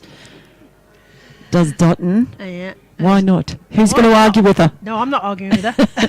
Beth and Ellis into Threlkeld. Oh, she almost had another cat caught and bowled, but she inadvertently knocked it, I think, back towards the stumps off her shins. I think that's one of those ones where she's trying not to complain about getting a bruise there, but it came straight back towards her. So she's making those chances. Threlkel's looking at the gaps in the field. Where is she going to post this one to as Bethan Ellis comes steaming in? Threlkel rocks backwards, but can only play that straight to the field, and there is no run. Yeah, and she was bowling well to a field there because the leg side was all back, so there was an easy single on offer there, but just angling and making sure outside of off stump, so unable to puncture the ring there on that occasion, but doesn't really matter because it's the end of the over, so that means Dottin will be on strike at the start of the next. So 4 overs left, 136 for 3. What do you reckon Thunder could get to in 4 overs then? If Deandra Dottin stays at the crease, I haven't done my calculation. My calculation is at the 10 over mark, double plus 20. That's my little formula that I do in my head. So they're 87. Were they? Yep, they were 87 for 1 after 10. Double plus 20 is what then? I don't do numbers. Not while I'm looking at something. 160, 174 plus, how many did you say? Double plus 20. That's maybe 194 then. Ooh, big score. That'd be a big If my score, maths is right, that would be a massive score. Yep. We saw the Blaze rack up more than 200 runs against Central Sparks on Friday, so they won't want to be facing that kind of scoreboard pressure again. The Blaze were unbeaten. I was there at the birth. Hannah Thompson-Radford and I were the midwives for that first game of the Blaze this season. Erin Burns serves a full toss to Deandra Dottin. It's great to the fielder. Katie George takes a catch on the boundary. That's the way you trap Deandra Dottin. Drop her one, she can launch towards us, and Katie George is there to snaffle it up at cow corner. Yeah, well taken in the end, and that might change the equation just a little bit with Deandra Dottin. Now, don't you? That was the same part of the ground where she hit that massive 6 earlier and cleared the fence, not just the rope, but the fence ended up in the crowd. But on that occasion, didn't have quite as much on it, and George was there nice and early, nice and calm, knew exactly where the rope was, and just took it about chest height easily. There's a guy, I'm standing up because I'm lucky that the guy who took the crowd catch, he was very nonchalant. He just stood up, took the catch, and then threw it back. It was like, yeah, right, easy catch. I suppose some of the power had come out of it by the time it's coming down at him, but it was a very impressive catch in the crowd. We like to see a crowd catch. We don't want to see anybody hurt. That's the thing as well. As someone who has been hit on the back by a ball, it was. It does hurt when you're not looking, so you do need to pay attention. Yeah, I've played. Tell me, I know how hard the ball is. Well, when you're not expecting it, when you're looking the other way. Yeah. At least when you're playing, you've got some idea the ball might hit you. That's right. So Central Sparks need to come up with a plan here, and Erin Burns, just to make you feel at home, bowling from the new road end. So. This is an opportunity for the Sparks maybe to just tighten things up a little. Yeah, Smale faces her first ball, and that goes straight back to Erin Burns, and there is no run. Yeah, Threlkel has just faced the 6 deliveries for her 2 runs, and then new battery out there in Smale. Yep. Oh, she plays that too. Oh, Erin Burns has got a chance of a shy of stumps. Oh, goodness, that for all money that looked like it was going through Erin Burns, but she somehow managed to stop that and have a little plop at the what must have been only one stump side on for a chance for a run out there. I'd normally back Erin Burns to hit that. Yeah, I would as well. With half a stump to aim at, not just one, but she was falling backwards, sitting on the ground as she threw it. Sarah Smile comes forward, and that again goes to sort of mid-wicket region, but Amy Campbell manages to stop that, and there is no run. Still 137 for 4. Of course, this is Seren Smile, so we shouldn't mix her up with the other Smiles. Oh, has he gone through? He's bowled! Erin Burns gets the wicket, cleans up Seren Smile there. Yeah, she moved across the stumps, went for the sweep. Erin Burns has gone straight round her, so... I was just going to tell you that Sarah Smale was another of these under-19s. I know we keep going on about it, but it's going to be really significant longer term in terms of the development of the women here. She was player of the match in the Pakistan game, and this is her first pro contract, but I'm sure we shall see her later involved in the game as she wanders back off, and we see Naomi Ditani come to the crease. in Yeah. the red of Thunder. With all the developments in the game, arguably that under-19s World Cup is one of the biggest, certainly in terms of the future of the game and getting that high-level competition for the young players used to the big stage, the stakes that are on offer. And touring abroad as well is very different in terms of what's expected, particularly in South Africa, because there are obviously security issues, maybe food and those kind of issues as well, because I know there was various lots of illness that I won't go into detail, but that, it was a tough place to tour, as I understand, as Naomi Ditani, left-handed batter this time, so they'll have to change the angle, and Erin Burns indeed is going round the wicket to Naomi Ditani, who steps back and does not look convinced about the bounce of the ball there. That's the end of the over. There was no run. So we have 17 overs gone. Thunder are 137 for 5. They're the visitors. In the field are Central Sparks in their black kit with the funky arms. So finally poised. 3 overs to go. Yeah, it's really slowed down. Those wickets now. have really slowed it down, haven't They have indeed. They were 134 for 3 after 15 overs, now 137 for 5. So a really good little period here. Ellis and squeeze, Burns. isn't it? Proper squeeze of the... So have we got... is that That's what they needed as well, with Yeah. a real danger. We were looking at scores of perhaps up towards 200. Still possible, of course, but... Yeah, and that's defended forward, and there is no run. certainly looked possible when Deandra Dottin was there, but now with only 3 overs to go, it's not possible. Yes, what am I saying? possibilities have changed, and I think I got the batter wrong there in that last, as that's played too long on, and there is a single, because I think Smale's still out there. According to the scoreboard, we've got Dotani and Smale, so I've got the batters wrong, I apologise. We've got Dotani on strike here, so the left-hander. Formerly of Sunrisers till last season, and previously in KSL days, of course, Western Storm, so played in various regions, right arm round to Dotani, who's again foxed by the bounce. She did not get the timing there. I watched her play the other day and she was sort of struggling with the timing. I'm not quite sure whether this is pitch or batter struggling with the timing. As Hannah Baker serves that ball to Dotani, and that's played straight to the cover fielder there, and there is no run. Still 138 for 5. Baker to Dotani, who comes forward and charges the bowler, and there's a lovely dive in the field to stop there. That's only 1 run. I suspect that's Erin Burns, is it, out there? It certainly is. Diving in the field, setting the example. That's what we want.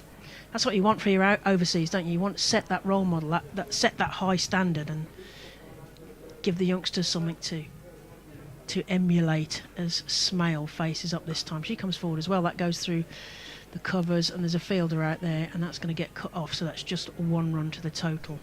They head towards that 150 mark. That's what they want to get and beyond, no doubt, in the last couple of overs. At the end of the over, 18 overs gone. Thunder are 140 for 5 against Central Sparks here at Worcester New Road in the Charlotte Edwards Cup. You're listening to Claire Jenkins, former Derbyshire and Somerset player, and Mel Farrell, our dual nationality guest in the com box today. Always like to point that out. Yeah, you talk about Erin Burns in the field, and that's been one area where Australia have really led the way, the Australian team, the standard of their fielding for so long now. And I think that's something that is just going to get better and better here domestically. Davis, that's launched into the air by Smale. It's beyond the hands of the despairing fielder, but they do get that tidied up, so they just get through for the single there. No, there's 2 there, 2 runs, so 142 for 5. Georgia Davis. Yes, the fielding, and it's always something that you can improve. That's the thing about fielding, but it has improved a great deal as Smale rocks back, plays that through cover point, and they get through for a single. Yeah, there's one thing that it has stood Australia apart a bit for quite some time, but I think that's really changed in the past couple of years as other teams have really worked hard on fitness as well as fielding. Yeah, because those are the things that you can improve, aren't they? And they're the things that everyone can do Yeah. as well. And it makes a big difference. Good fielding can make, and I think that's where others are catching up now. They've twigged the fact that, okay, well, if we get the fitness and the fielding right, we can save a lot of runs. Dottin plays that firmly, and talking of Erin Burns, there's a lovely stop there on the circle, a 25-yard circle for the women, 30 for the women, but the men, of course, and that's just one run to the total, 144 for 5. Halfway through the 19th over. Yeah, it's been such a good recovery, this, by the Central Sparks. Look like they're in danger of just really letting the game slip. Yeah, Smale comes forward but can't get the ball away, and there is no run. But I like that. I like the fact that the heads didn't go down. They came back out. Oh, it's launched through to long on. There is a fielder there. He's going to cut that off. Yeah, Erin Burns, as we mentioned, is going to cut that off. There's a fling at the stumps, but it's quite a long way from where we are. Well, it's a short boundary, but it's a decent throw length, and there's just the one run to the total. It's just fielding just near that corner that is really irritating me. I like the kind of itch that I can't scratch. That's a great description. It is really, those sort of things can be really annoying. It's like when pictures are on the wall at a squonk angle and you want to go up and fix them. If you can't do it, it's just kind of grating the nerves. Yes, Davis round the wicket to Smale, who plays that into mid-wicket, and Katie George comes in off the boundary, and they just get through for the single. 146. They're moving towards that 150, and that's the end of the over. So one more over to go. What can they set in terms of a target? Thunder are 147 for 5 here at Worcester New Road, and as you say, Central Sparks have really clamped down because they were heading for an enormous score at the halfway mark, if my little theory is right. Well, exactly. When you look at the fact that they were 134 for 3 at the end of the 15th over. So 6 more balls. So it's going to be Hannah Baker, a much mentioned and highly thought of Hannah Baker from the Diglis end, and Smale will face. Baker, of course, has been she went to Welsh Fire with 100, but she's been pinched back by Birmingham Phoenix for this summer as Smale comes forward and Baker does the fielding off a bone bowling. There's a strike at the stumps, but it's all cleared up safely. Yeah, she's there was some tactical stuff with the which I don't know if you picked that up with the 100 this year, but of course Birmingham will want to keep their hands on their local star in Hannah Baker, who serves one to Smale, who lobs it up in the air. I think it's going to drop in front of the fielder, but it is fielded there, and they just get through for the 2. Getting closer to that 150 milestone, I think. I'm waiting for the scoreboard to click over. 149 for 5. Can they get how far beyond the 150 potentially can they get with these 4 balls that are left? Baker into Smale, who plays that, dabs that into the square leg area, and they're going to go for the 2. There's a shy at the stumps from Katie George, but she's home, and that's good running from Thunder. well, they ran the first one hard. That field's out on the leg side, so there was plenty of vacant space to drop and run in that square leg area, but they ran the first one really hard. Yeah, and they got to that 150, so what can they get beyond that? That's played through the covers. There's a little bit of a misfield, and they get through for 2 there. 2 easy runs, so 153 for 5. Yeah, good running. Yeah. This in the last over. See, if Sarah was here, because she's the coach in her, would say, run that first one hard. That's what she'd be saying. Baker to Smale, who takes a swipe and goes straight through, and Abby Freeborn, I think, yes, does the stump. Yeah, she's stumped there. Quick glove work from Abby Freeborn there. Yeah, it was. There was no celebration. It was a really strange one. Looking up, I was at Rose Dovey's at square leg, and she put her hand up, and I was like, yeah, I know that's a wicket. No, that's right. It is. She stumped. Yeah, It was very quiet. It was very kind of serene. There was no celebration. There was Just like, oh well. They didn't even look like there was an appeal almost. There must have been. But no, she just started wandering off. So Yeah. Seren Smale departs. Dot ball. That's Dot ball. important Yeah, for that's right. Central Sparks at this point. Yeah. Danny Collins to the crease. I don't know if you can pick that up from the PA. I'm not quite sure how much of the PA you're picking up. But yes, Danny Collins, who batted much higher up the order when I last saw Thunder. So she's she's got one ball. What can she get off one ball then, Mel? Well, she could get 6. It could be a no ball. Yeah. She could get 6 and then get her a free hit. Possibilities are. We'll get hypercoursed on what's the possible you could get off one ball. I suppose it depends on how many wide balls she or no balls she serves. But yes, Collins here, another left-hander. So we've got 2 left-handers at the crease. So the field have to do a bit of a shuffle as Baker comes around the wicket to Danny Collins, who comes forward and charges her, plays that through mid-wicket. There's a fielder there, so they're going to have to get a motor on, but unfortunately it's sort of slightly fumbled in the field and they get through for that last 2. So the Thunder set Central Sparks 155 off their 20 overs. So what do you make of that first half then, Mel? You've seen the back end of this, so what's your summary? Well, it's interesting. They lost a wicket early, the Thunder, but they actually did a terrific job of recovering.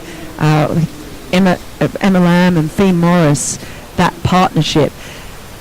Then when we started to see a couple of wickets tumble, Deandra Dottin just teed off for a while, but that over from Erin Burns was a real game changer. I think it might have been the 17th over.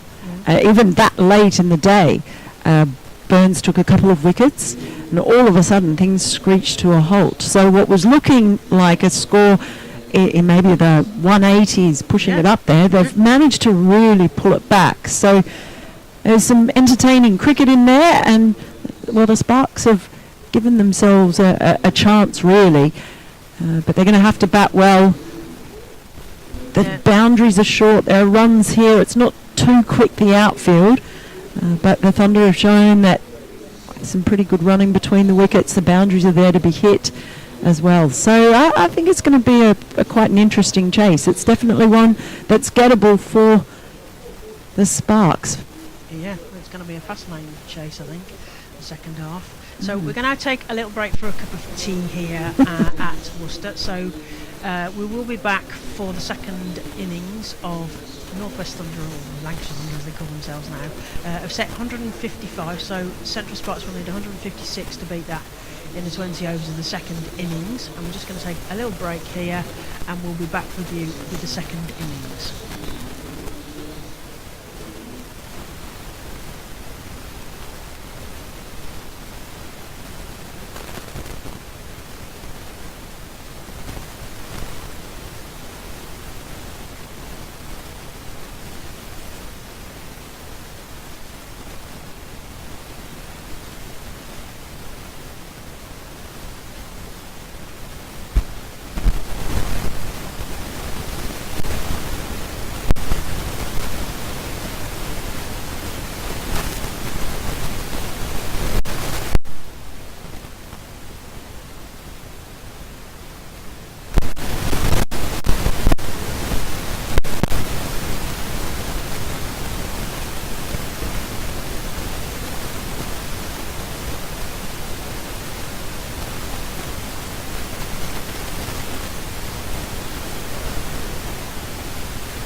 Be a massive total on the board. I mean, it started quite well for the Sparks with that wicket in the first over, and then that partnership was just really important. But I think Dottin could have gone on and got a big total, which could have taken the game away from the Sparks. But a great over from Erin Burns with those 2 wickets to pull it back, and I think it's made a little bit more honours even.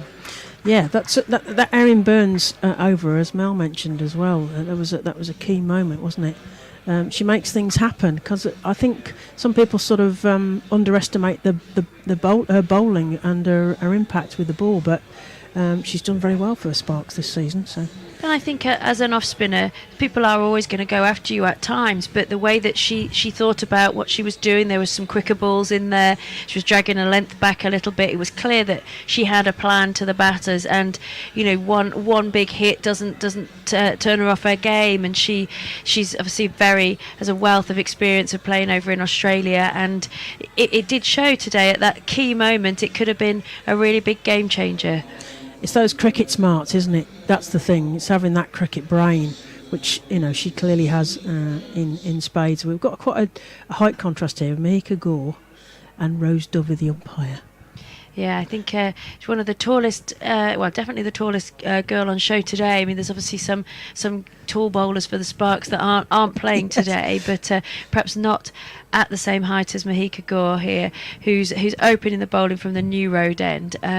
So we've got the captain Eve Jones and Bethan Ellis, who took 2 wickets and a catch in the first innings. So now she's out here opening the batting. Eve Jones, a very experienced captain, but as we said before, using the experience of Erin Burns to take it one step further. As Gore comes in for the first over of the game, left arm over, and is that edge behind? Has she gone? Yeah, she's been given first ball, and she's out, caught behind, first ball of the innings. So that's a great start for Thunder, and the Sparks are 0 for 1 off 1 delivery. Oh dear, that's not the start that Central Sparks will want, chasing 156. Because I think if you'd said to Sparks they could, they were going to be chasing 156 when Deandra Dottin started teeing off, I think they would have taken 156 at that point. But Dottin, yes. 24 off 11 balls or something like that. It was quite a innings there.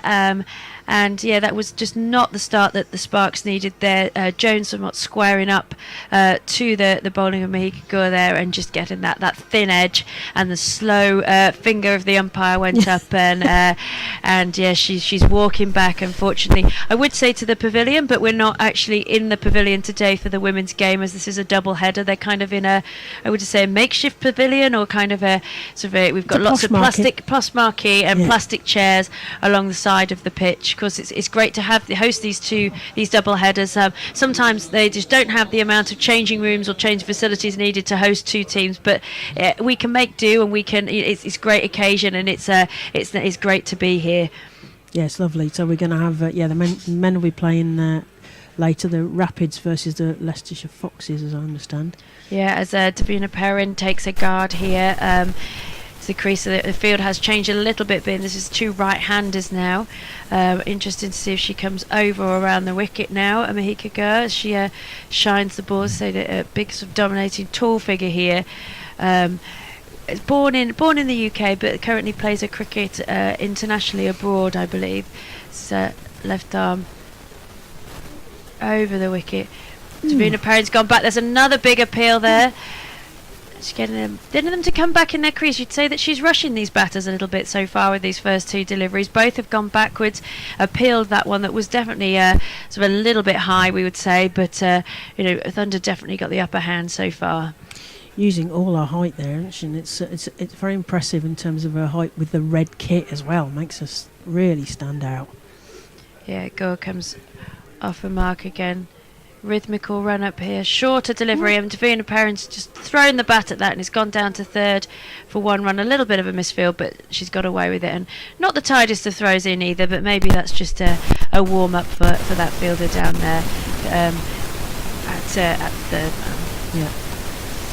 So in the other game at Derby, where Mike Perkins and Hannah Thompson-Radford are looking after you on the live stream at the Incora County Ground, Vipers are 96 for 5 approaching the end of the 16th over. So Blazer managed to keep the lid on the Vipers there by the look of it. Yeah, Blazer having an excellent They season are so having a far. brilliant career. The score comes in to Ellis. A nice solid shot to start off there. Just no run to backward point. Deandra Dottin. Just getting the bat on the ball there. That's what it felt like, wasn't it? Just Yeah. getting the bat on the ball. And she will be nervous, Beth. And as I say, we've spoken before how she's made the move over from what's the Lightning, now the Blaze, and she's come over to the Sparks. Not one of the centrally contracted players, but very much sort of trying to make her mark here and opening the bat in a big occasion of New Road. It must be a little bit daunting for anyone, but yeah, go into Ellis, who's played that nicely down to third again for 1 run, and she's off the mark. Yeah, it was a low risk one, wasn't it? She just got the bat over it and it went straight to third. So just a single low. I think is that Steph Butler down there? I'm trying to work out who's fielding. Right opposite us. Yeah, so it couldn't be further away if you tried, but Steph is a former Central Sparks player now, playing for the Thunder. Go in left arm over the wicket to Perrin, and that's a dot ball.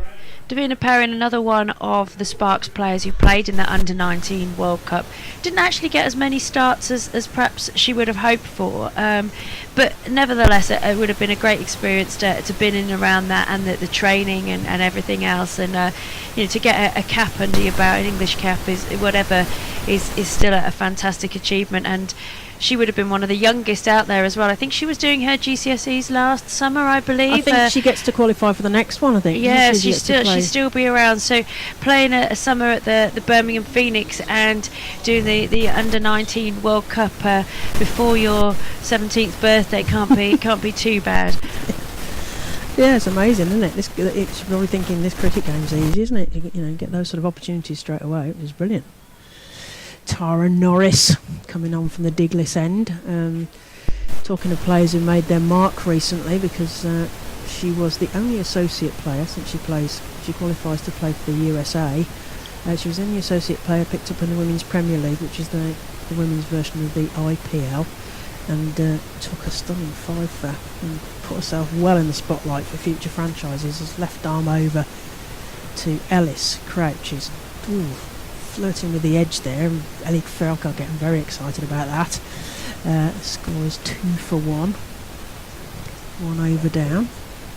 Yeah, I think it's a fantastic sort of opportunity for people like Tara Norris, who are from, as you said, these associate countries, that they do get these opportunities. Unfortunately, they weren't all picked up. I think in the 100 it's similar, that they give them opportunities to be part of the squads and in and around the environment. Yes, as Ellis plays that through long off, but that's fielded spectacularly and very well, and there is no run. Yeah, she took a 5 for in the IPL, and that certainly put the spotlight on her, and it was the only team that picked up, because there was a sort of rule about if you had an associate player you could have another overseas or something like that, but they obviously went, well, if we don't want an associate player, we want to use that domestic player, which is fair enough. But Tara Norris found herself well in the spotlight as Ellis plays that lustily through the covers, a mid-wicket rather, and they're coming back for a second. There was a wrist there, and the umpire's arm comes up again in that slow motion faction of Rose Dovies, and battered looks disconsolately at the umpire there, and we've got a run out. Oh goodness, that was exciting, Sarah. Yeah, it was a decent shot by Ellis, and there was a fielder back on the boundary, had to come round, but I think there was definitely a little bit of confusion between Perrin and Ellis there, whether to go for the second run, and a little bit of hesitation, and unfortunately Ellis is sent on her way by that, as we said, slow finger of the umpire, the square leg umpire there, and this is not a great start from the Sparks here. They could have done without that run out. It's a very kind of thoughtful one, but it's you're sort of waiting for that slow motion arm coming up. But she's very consistent with it, so she's certainly thinking about it, isn't she? Obviously playing it in her mind over and over. It must have been close, but we've got no idea here, because I imagine even at home you're probably watching down the barrel of the line of the bowling here, so you probably can't even see as far as outside the circle. Erin Burns to the crease. So let's just hope that she can use some of her experience here to get the Sparks sort of back in contention in this game. They're currently 3 for 2, and we're still obviously in this power play, and it's Thunder will be very pleased in contrast with this start they've got so far. Yeah, she got a 6 against the Vipers, and the only 6 of the whole game. 21 not out, so they want some of that. And she just turns on that one and puts that backwards of square.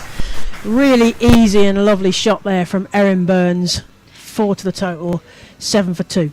Doesn't look like a shot of a team in trouble, that, does it? It just looked like a shot of, well, you bowl it short here and I'm just going to turn and hit this one bounce 4 there. And we just, Sparks, say not the greatest of starts there, a little bit of miscommunication, and obviously the first ball, Eve Jones going, so need to rebuild here. Yeah. Norris over the wicket, and Burns doesn't quite get that away, and it goes straight to Dottin at point, and there is no run. Of course, Burns was at the Women's Premier League, but I don't think she actually played in the end. She was in one of the squads. Kind of feel like she was running drinks, which in my opinion would be a big waste.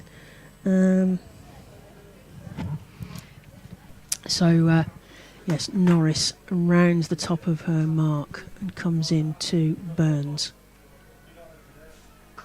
Plays that through the mid-wicket area, and they get through for a single.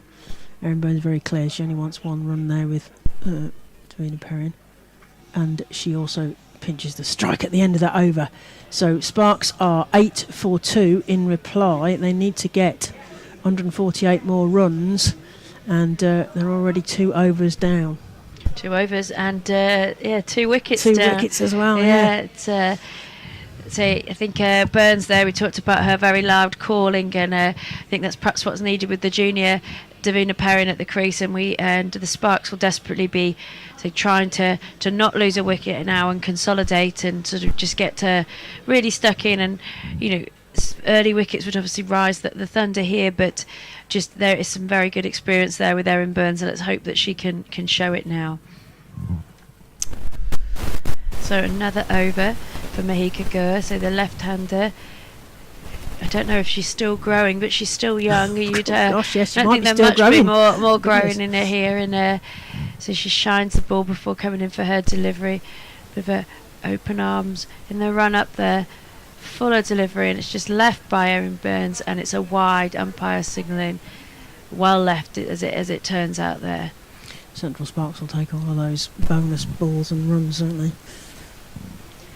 Yeah, I think they would have still backed themselves at the interval, Sparks, after the start, after sort of the end of the innings that happened there. But so losing 2 wickets in the first couple of overs is never ideal. As Gur into Burns, who rocks back, hits that through third. It's going to be another single. Okay, not the most clean of fielding there, but it's still effective nevertheless, and it's done the job, and back into the hands of Throughout behind the stumps.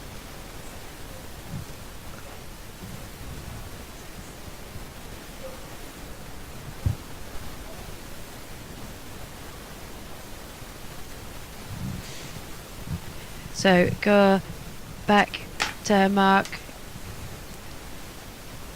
powering in there. Lovely shot by Davina Perrin through the covers. May go. There's a chase on from Dottin here. She's made it though just about, and it's gone for 2 runs.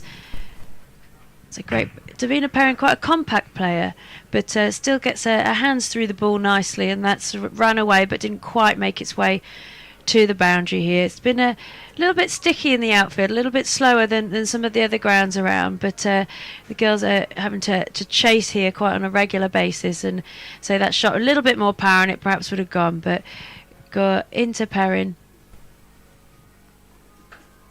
No run.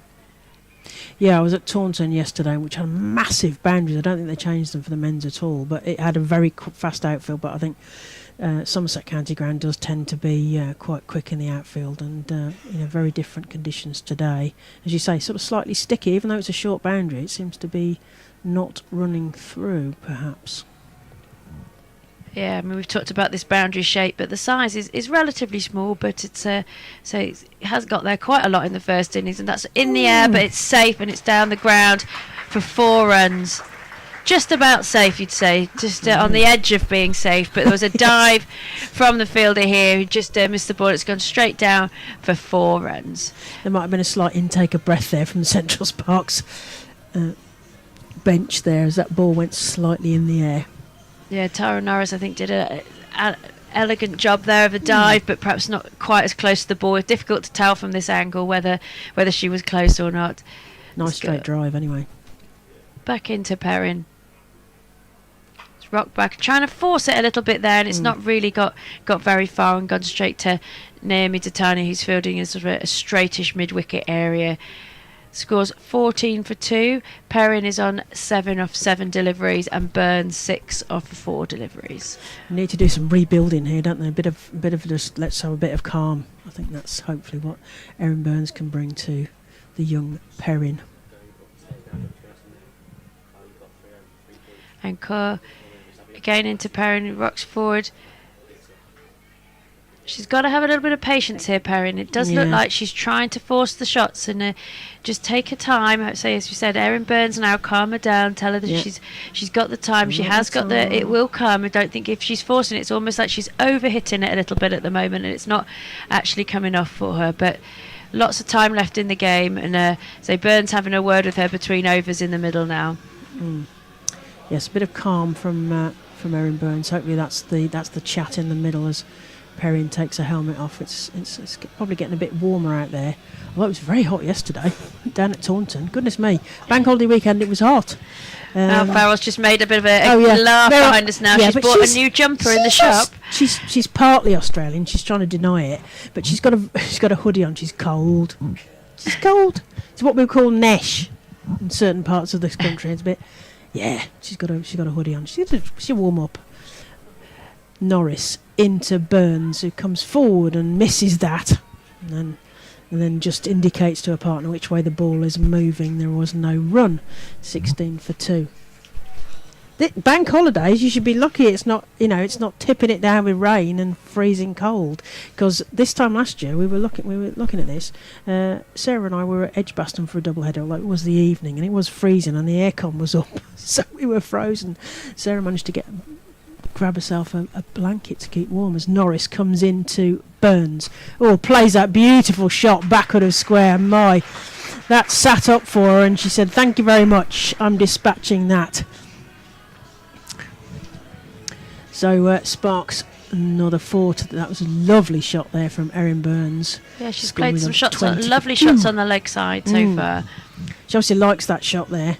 It's just an easy shot, isn't it? She's just rocking and then turning on that. Beautiful. And Norris changes the feel slightly, brings Dottin slightly squarer, straighter. She comes in from the digless end to the right-handed Erin Burns. Plays that, dabs that outside of point, and the fielder just manages to parry that, and Dottin does the tidying up, and they get through for a single. Perrin shies out of the way of that throw. Steph Butler in the sort of short third in the ring here. So with ex-Sparks, former Sparks player, I think. Staffordshire born and bred, so actually you'd argue that the Thunder's possibly closer to home for her for training purposes and things. But she's I think this may be her first start this year for the Thunder as well. Didn't see her with bat, but may well see her with ball later on. Yep. Ooh, that's a lovely shot again. I was taking my breath because I thought it was going to be a catch in the deep, but unfortunately for Thunder, it's only parried over the boundaries. That's another 4 to the total. Excellent effort by the fielder there. I thought I was going to be calling a catch then, but no, it sort of bounces. Yeah, unfortunately, she was over the line, I think, by the time she did. Yeah, it's Morris out there. 21. No, that's not right. 31. Fee Morris. I was right. I should have gone with myself. Morris, not Norris. Morris, not Norris. Yes. Yes. Some tongue twisters in some of these teams, aren't there? Let alone the brace of Bryce for Blaze. So Norris rounds a mark into Perrin this time. Ooh, wafts at that. And again, there is no run. Straight through to Ellie Threlkeld. Yeah, you would have thought that the left armers, having now got Katie George in the fold, that they may be sort of a little bit more used to facing this quick left arm, having say one in their camp now in Katie George. But slightly different angle, I think that Norris is bowling to George. George a little bit more skiddy, a bit lower to the ground, and Norris gets in a little bit more bounce, but still coming across the body nicely, which you want from your left-hander, and be able to maybe bring that one back in as well as Norris comes. To Perrin, who rocks back and hits that through to backward point for a single. Yes, the distinctive red of the thunder. It's zinging across the pitch here at Worcester New Road. You're listening to Claire Jenkins, former Derbyshire and Somerset player, and Sarah Ginn, who's involved with all things Warwickshire. You will be hearing the voice in another over of Mel Farrell. Despite she's a Brummie, she says. Oh, she's got dual nationality or something. But still feeling the cold. Still feeling the cold. Yes, so I think that makes her more Australian than Pommy. As the crowd is building around the ground at the moment, so there's a double header here with a men's game after, as Kaur comes in to Perrin. He's come forward to that, and again there's a little bit of a waft outside off stump. I think Erin Burns has given her a stare a little bit from the other end there, I believe, just trying to calm her down. So it's still a big occasion for these women and girls coming out and playing these games, and being sixth in the league at the moment with only one win from the last four. Then there's a lot of pressure on the Sparks to perform today, and they need to win all these games, don't they? Yeah, the top three qualify for the sort of semi-final final stage. Let's go into Perrin. Another flash at it there, and it's so play and a miss, I think we'll call that, rather than a flash. A play and a miss. But it's left-handers from both ends, which is a little bit unusual, but to see, but quite different in their sort of stature and their bowling here. Different action, as you say, but it does feel like Perrin's getting a bit frustrated, and even though we're looking at the back of Erin Burns' head, you could tell she was giving her the come on now, calm down. Go back over, left arm over the wicket to Perrin. He moves nicely in her crease, hits that through the covers. It's a dive by Deandra Dottin and then a chase, but that's gone for... Oh, has it? No, it hasn't gone for four. It was excellently saved on the boundary there for a couple of runs. I think the fielder down there, it might be Steph Butler, has sort of winded herself. She's got herself back up again. We're all right. But yeah, just managed to reel that in just before the boundary rope, I think. Yeah, it's a lovely time shot by Perrin, but so just didn't quite make it across this slightly slower outfield, and it just went for 2 runs, and Perrin's 14 of 14 deliveries. Shorter ball from Garland. Perrin's rocked back and hit that for a single. As a shy at the stumps, but direct hit. I don't think there's much interest from the players there on whether that could have been a run out. I think Erin Burns safely back in her ground. Well, they're keeping the batters honest here, aren't they, and keeping them in the crease. Yeah, the pressure is definitely on the Sparks, but so Perrin just needs to keep her head here. She's still possibly up with the run rate, and just needs to play some lovely shots, just like she's done there, and that's through the covers, and it's racing away for 4 runs. Just say racing away, and then it gets slower as it gets towards the boundary, and then you're not quite sure. But it did make it over the boundary that time, a little bit more through the extra cover area than the covers there, and it's a great shot by Davina Perrin. The ball was a bit apologetic as it got close. It was like, shall I, shan't I? And it did. But Perrin, nice shot. Hopefully these last couple of shots might settle her a little bit at the crease. She's an excellent player. She's learning every time she plays at the moment. And she's hit this at top edge, going for and it's dropped in between every single fielder. The bowler was there, the mid-wicket and the keeper, all 3 of them converging. It's just dropped. I would say safe, but maybe just there wasn't a fielder there, and it was she was a little bit lucky there, Davina Perrin. She's just maybe having a little bit of a breather there, taking her helmet off and having a little word with herself and trying to steady the ship, as we hand back over to Mel Farrell for the next few overs. Yeah, so Mel's going to come and join me again. It was like the red arrows as they everyone. There was a sort of intake of breath from all the fielders, and they all looked and they were like, "Who's that? Oh, it's going to drop in the middle," and it did. It just dropped agonisingly for thunder in front of about 3 different fielders. But the trap was set. Gore had set the trap. Bowled that big bouncer. Perrin took the bait and managed to top edge it, but unfortunately it dropped in between the fielders. And we've got welcome back, Mel. We're gonna twiddle your knob down a little bit, aren't we? Well, it's done. Yes, Sarah's twiddled it. Yes. Loud Australians. People tell me they hear me coming before they see me Oh, coming. right. That's handy. Yes, we just saw too then that short ball by Mahika Gore. Yeah, Why it's a people are trap. so excited about her. So tall, 6'3", I think she is, and She's right tall.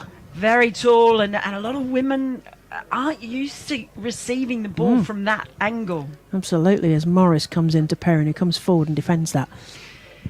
So exciting, this young talent of Mahika Gore. She took a bit of tap in the game that I watched at home against the Blaze. Oh, and that's played. Oh, it's through the hands of the said mentioned Mahika Gore, and that's gone for 4 there. So I was distracted by your hoodie then. I'm so cold. I don't have a nose. I have a little ball of ice on the front of my face, and I've just had this is really embarrassing. I never buy team merch. I've had to go and buy a Rapids hoodie. She's got the merch on as Morris comes in and Perrin sweeps her, but there is a fielder there, so that will be no run. And I've already got in trouble from Jack, Yeah. who's media manager for Leicester. Oh yeah, He's not happy on wearing Oh right, it. okay. He said we're going to have to get you one of ours. This is why I don't wear team merch. Yeah. Morris comes into Perrin, who hits that almost on the full, but straight back to the bowl, and there is no run. Still 37 for 2 into the halfway through the 6th over. So they've got 3 or 2 more balls left of the power play to make the most of Central Sparks. Can they hit the ball up and over the ring from the slightly slower bowling of Fee Morris? Davina Perrin, like a coiled spring there, plays the ball to long on, but they only get the 1 run off that. So 1 ball left of the power play. 37 for 2 are Sparks in reply, and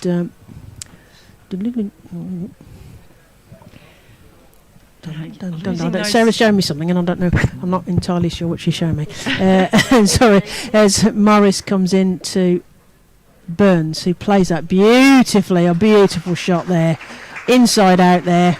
You like the inside out, don't you? You were saying earlier that you like that shot through the always through the offside. I mean, that one was all the way along the ground, just classy. I have to say, if I was to pick a favourite 6, it would be the 6 over extra colour. Yeah, because you've got to get the timing right. You've got to get everything right. Haven't you? Everything. 6 overs gone. The power play finished. Sparks are 42 for 2, chasing. They need 114 to win. And Vipers are all out for 118. That's what Sarah was trying to show me. See, I'm just being dim. So Rose Dovey has given us the waving to us. Look, she's waving. Look, hello, Rose. She's waving to us. That's the end of the power play. Signal by the umpire. Yeah, that shot over extra cover there. I think the first time I saw it played in the women's game, and it's probably been played before, but I could not one that you remember remember? seeing it. Yeah. And it was Harmanpreet Kaur, Oh, one of yeah. the early editions of the WBBL, the Women's Big Bash in Australia, Yeah. and it was extraordinary, and had people talking around the world, because it does require everything to be right, and Yeah. it does also require a lot of strength as well, and you just didn't see it as often in the women's game, but there are a lot more women who play it now. Yeah, it's Lamb bowls to Perrin. Perrin plays that to long off. There is a fielder there who's going to cut that off, so there's just a single. Yeah, it involves a very very technical shot, isn't it? You've got to have your timing and your technique just right. I was going to ask you who's your favourite batter to do that, but the Indian batters are very much the Smriti Mandanas and the Harmanpreet Kaurs play that shot beautifully, don't they? As Lamb comes around the wicket to Burns, who works that into the leg side. Naomi Ditani does a roll and picks the ball up all in one. Oh, a very nice roll that It was too. very nice there. And that's just the 1 run. And Sparks are wanting to get to that first milestone, Mel, trying to get that 50. So they're 44 for 2 as Lamb comes into Perrin, who coils down and plays that backward of square. There is a fielder there, and that's just the 1 run again. I feel we were talking earlier when Erin Burns was bowling about the importance of the overseas player in the field and with the ball, but I feel that she is key today with the bat. Yeah. Burns, sorry, is that Burns? Yes, Burns hits that lustily through mid-wicket there. Lovely shot there, up and over. And that was the shot they needed in the power play. Up and over the fielder there. Beautiful 4 there, and we're 49 for 2. And that's exactly what I was talking about. Yeah. You need Erin Burns to stand up and do this. She's 20 off 10 Yeah. at the moment. Yeah. It's the kind of innings we saw like that. Deandra Dottin playing earlier. Yeah, they'll like that strike rate, won't they? The sparks as Lamb serves another one to Burns, and it's squirted through what would be a slip fielder, but there isn't one there. And she turns for a second, but it's rather optimistic, I think, and just the 1 to the total. Have we got the 50 up there? Is that still? We just got to 49. We can normally see the scorers, but they don't seem to be in their normal box. Yeah, 50 is up. 50 up. There we go. Lamb to Perrin, who plays that to deep square. There is a fielder there who's going to tidy that, so again another run, but just rotating the strike, and this is what Erin Burns, the calmness I think that Erin Burns will bring at the end of the over. So 7 overs gone, Sparks are 51 for 2. They need another 105 to get to that total, but 2 wickets down, that's the key, isn't it? Well, at the same point the Thunder were 67 for 1. I think. Oh, no, they weren't, could be. sorry. They were 55 for 1. After Oh, okay, so how pretty many close. No, 7 overs gone. So, yeah, 7 overs, 67 Final for answer. 1. Phone a friend. 67 for 1. There we go, my final answer. But then what we did see is they then from that point had that acceleration, and then it all came pretty much to a grinding halt. So if Erin Burns can stay out there, think she... Yeah, the Sparks need Erin Burns to stay out there, don't they? And do. they can She's- allow Perrin to a little bit of licence potentially as Morris comes into Davina Perrin, but it's straight back at Fee Morris, who gets a bruise for her troubles and is now slightly winded, I think, potentially.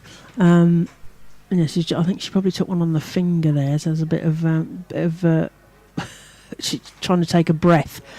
And I think Perrin hit that quite hard, straight back at the bowler, and she's now thinking, "Ow, don't show any pain. I'm going to try and bowl now." Into Perrin, plays that straight to Naomi Ditani, and there is no run. I mean, you look at the age difference here. Erin Burns, 34 years of age, and Davina Perrin, I think, is only 16. But Very young. But I think that's a great thing about this competition. Brilliant. How much is Perrin going to learn from this? Yeah. Morris to Perrin, who works that into the leg side, and they're going to get through for 1. They're thinking about 2, but Erin Burns sends her back.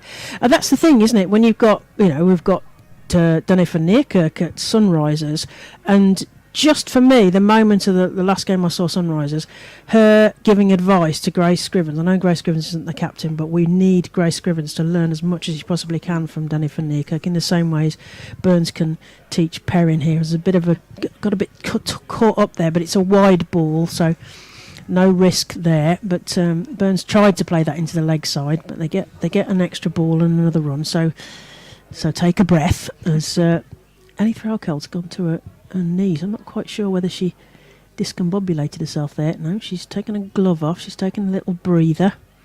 Steph Butler went to see if she was all right. I think she's all right. She's still on her haunches. Erin Burns is just checking with her while they get the breath back. So while we've got you, Ashes without Meg Lanning as the captain. I'll leave that thought with you. Yeah, it's a real shame. Yeah, Morris comes into Burns, who paddles that, and Steph Butler gets the ball, but there's a single. Yeah, very different character of a team with Alyssa Healy. It is, as the and skipper. I actually had a really long chat with Meg Lanning just before I left Australia. See, this is it. This is a name drop, isn't it? We're going to come back to that. Morris to Perrin. I'm going to come back to that. Perrin squirts that, but straight to Dottin. There's no run. So I was actually interviewing her When I was for talking to a Meg piece, and it was a piece that was going to be in the Ashes program. So that piece will not see the light of day, and it's a real shame because actually the best interview I've ever had with Meg, and she was telling me a lot about her year off and why she needed it and what she'd gained from it, what she'd learned, and she was really up for the Ashes. So it's a real shame she's not here. Perrin plays that to... there's a chance of a run out. Are we going to see Rose? No, she's not doing that. Slow arm up, fortunately. There's a... Tareen Perrin splats herself on the ground. Well, she's splattered on the ground. So are the stumps. So are the stumps. There's going to be some rebuilding. I want to finish it. So you had an interview with Meg Lanning. Interestingly, cricketer Raf Nicholson said you'd done an interview with Meg Lanning recently for something, which presumably also won't see the light of day now, and saying that she was the most relaxed she'd seen Meg Lanning. Well, she has. Since she came back, I actually said to her when we were chatting, after watching her in South Africa, and I've obviously watched Meg for a long time, I said, if anything, you seem more focused on the field, but in press conferences and everything else, she was more relaxed. She was laughing a lot more. I said, is that, am I talking rubbish? And she said, no, I think that's a pretty fair assessment. So she's said she'd learned to worry about the things that she needed to worry about and then leave everything else behind. So, yeah, I mean, good on her if she wants a break. I mean, we need to, the world cricket needs Meg Lanning in a good state. I mean, she has been well. captain since she was forever, 21. forever, really. But now, Elisa Healy stepping into the captaincy role, so that's going to be quite interesting. Yeah, as we see, left-handed Dottin over the wicket to Burns, who plays that to deep square. There's a fielder there who picks it up on the bounce, and they just get through for the singles. Score is 55 for 2. But it does change the dynamic. What we might see, which I'm excited about, is you talk about the players out here being able to come through and get a go up, be quite excited to see a Phoebe Litchfield. Oh yeah, that was a point cricketer made, was it might be an opportunity for Phoebe Litchfield to slip into the batting hole potentially left by Meg Lanning as Dottin comes into Perrin, has a swipe at that straight through the wicketkeeper, no run. Of course, with Rachel Haynes' retirement as well, that does leave that spot. Do you know where Phoebe Litchfield is from, Claire? I don't know. Moseley? Edgbaston? No. Phoebe Litchfield. Yeah, I know. She's from I'm Orange. teasing you. Oh, is that? I presume that's your other home, is it? That's my hometown. I'm just teasing you about Moseley and Edgbaston because I live in Moseley. We can't be far away from each other because no. As Dottin comes into Perrin, who is wrapped on the pads, says, Rose, have you seen that thing again? Oh, it's an LB. She's LB. I love it. It's a very distinctive. I think that's Rose Dovy's thing. She's got this slow right arm. That's it. You're off to the dressing room again as Perrin departs, unfortunately. Did we finish that about the Ashes? So Phoebe Litchfield is from where you're from when you're Australian as opposed to when you're a Brummie and Pommy. Yes. So she's a local. Are you related? No, not related. Just because everybody in Australia it is. Well, it is. I like to say in Orange, it's not 5 degrees of separation; it's 2. So of course I know that no more than 2. So of course I do know a lot of people, and there's a real buzz. Everyone's excited about her in the town. Yeah, because she's like the new thing, and she's like, Well, I think it's also because she's so lovely to watch. It was a bit like when stylish Smriti Mandana came in, or Laura Vulvart. Laura Vulvart's cover drive. Absolutely. Well, you're in for a treat when you watch Phoebe Litchfield bat. She is super to watch. So it's very, very exciting for the young Orangeite. I'm going to see how many times I can. Is that what you get called, an oranger, as opposed to a Brummie? Orangeite. An orangeite? I would, yes, an orangeite. Yes. Okay. Fair enough. So that's quite exciting for me. Yeah. Let's see if I can mention that. So that's the thing. If somebody comes out of a team, that means, and Sarah kind of mentioned that earlier, someone coming out means an opportunity for somebody else coming in. So, and there's so much experience in that Australian oh side. my! You've got a production line there of all of that. Amy Campbell to the crease. So this is one of our another left-hander. Amy Campbell we got from she's a lass from the northeast. As Dottin comes in, left arm over to left-handed Campbell, who respectfully defends that down. There is no run. Very respectful there. But that you talk about the production line. The production line, the backbone of Australian cricket has been its domestic cricket. So that's why, for me, I'm so excited to see this. And as I was saying to Sarah before, I think the building blocks are there now in the England game. Yeah. To start its own production line. Yeah, as Campbell. Oh, as a waft at that one, there is no run. Yeah, I heard you mention that earlier, and I heard you mention it on the live stream the other day as well about, was it a discussion you were having with Charlotte Edwards about Yes, you were. See, Meg Lanning and then Charlotte Edwards. This is Mel mixing with all the things. It is my job, by the way. Yeah, it's your job to interview but you know, people. we're just in awe, you see, because we don't get to speak to those people. As Dottin comes into Campbell. Campbell wafts at that, but it goes down to fine leg, and there is a single. No, I'm only teasing you. Where are we? What were you saying? That's 55 for 3 off 9 overs. Yes, so Yes. I interviewed Charlotte Edwards. Oh yes, Wisden talking about the monthly. domestic situation. Yeah. Yeah, I think you're kind of right, really, because we have the Rachel A.O. Flint, which is the 50 over, which would be the equivalent of your Women's National Cricket League, as I understand. Much better Winkle, name. as I like to call it. Or the WNCL doesn't really roll off but the it's tongue, does it's it? basic. Well, the Australians should just call it Rachel A.O. Flint, you know, or call it the Betty Wilson. Oh, that I'd be well up for that. Yes, Yeah, they yeah. should. That's I'll a take really take good that back with shout. you. The Betty Wilson, which would be the equivalent of the Rachel A.O. Flint. You'd have to look up. You have to look up now. You're wondering who Betty Wilson is now. Who's Yes, Betty? well- Tell us who the Betty Wilson is. I mean, I know a little bit, but we've got. She was the first female player to take 10 wickets and score 100. Oh, look, you get that off the top of your head. I think. You've got to change of bowling from the other end. If yeah, anybody's interested in the cricket. I think she was walking past a field. Oh, one that's day right, and then threw a ball back or Threw a something, ball yeah. back, and they were so impressed that they asked her to play immediately. Ended up becoming really one of Australia's most legendary female players, often forgotten.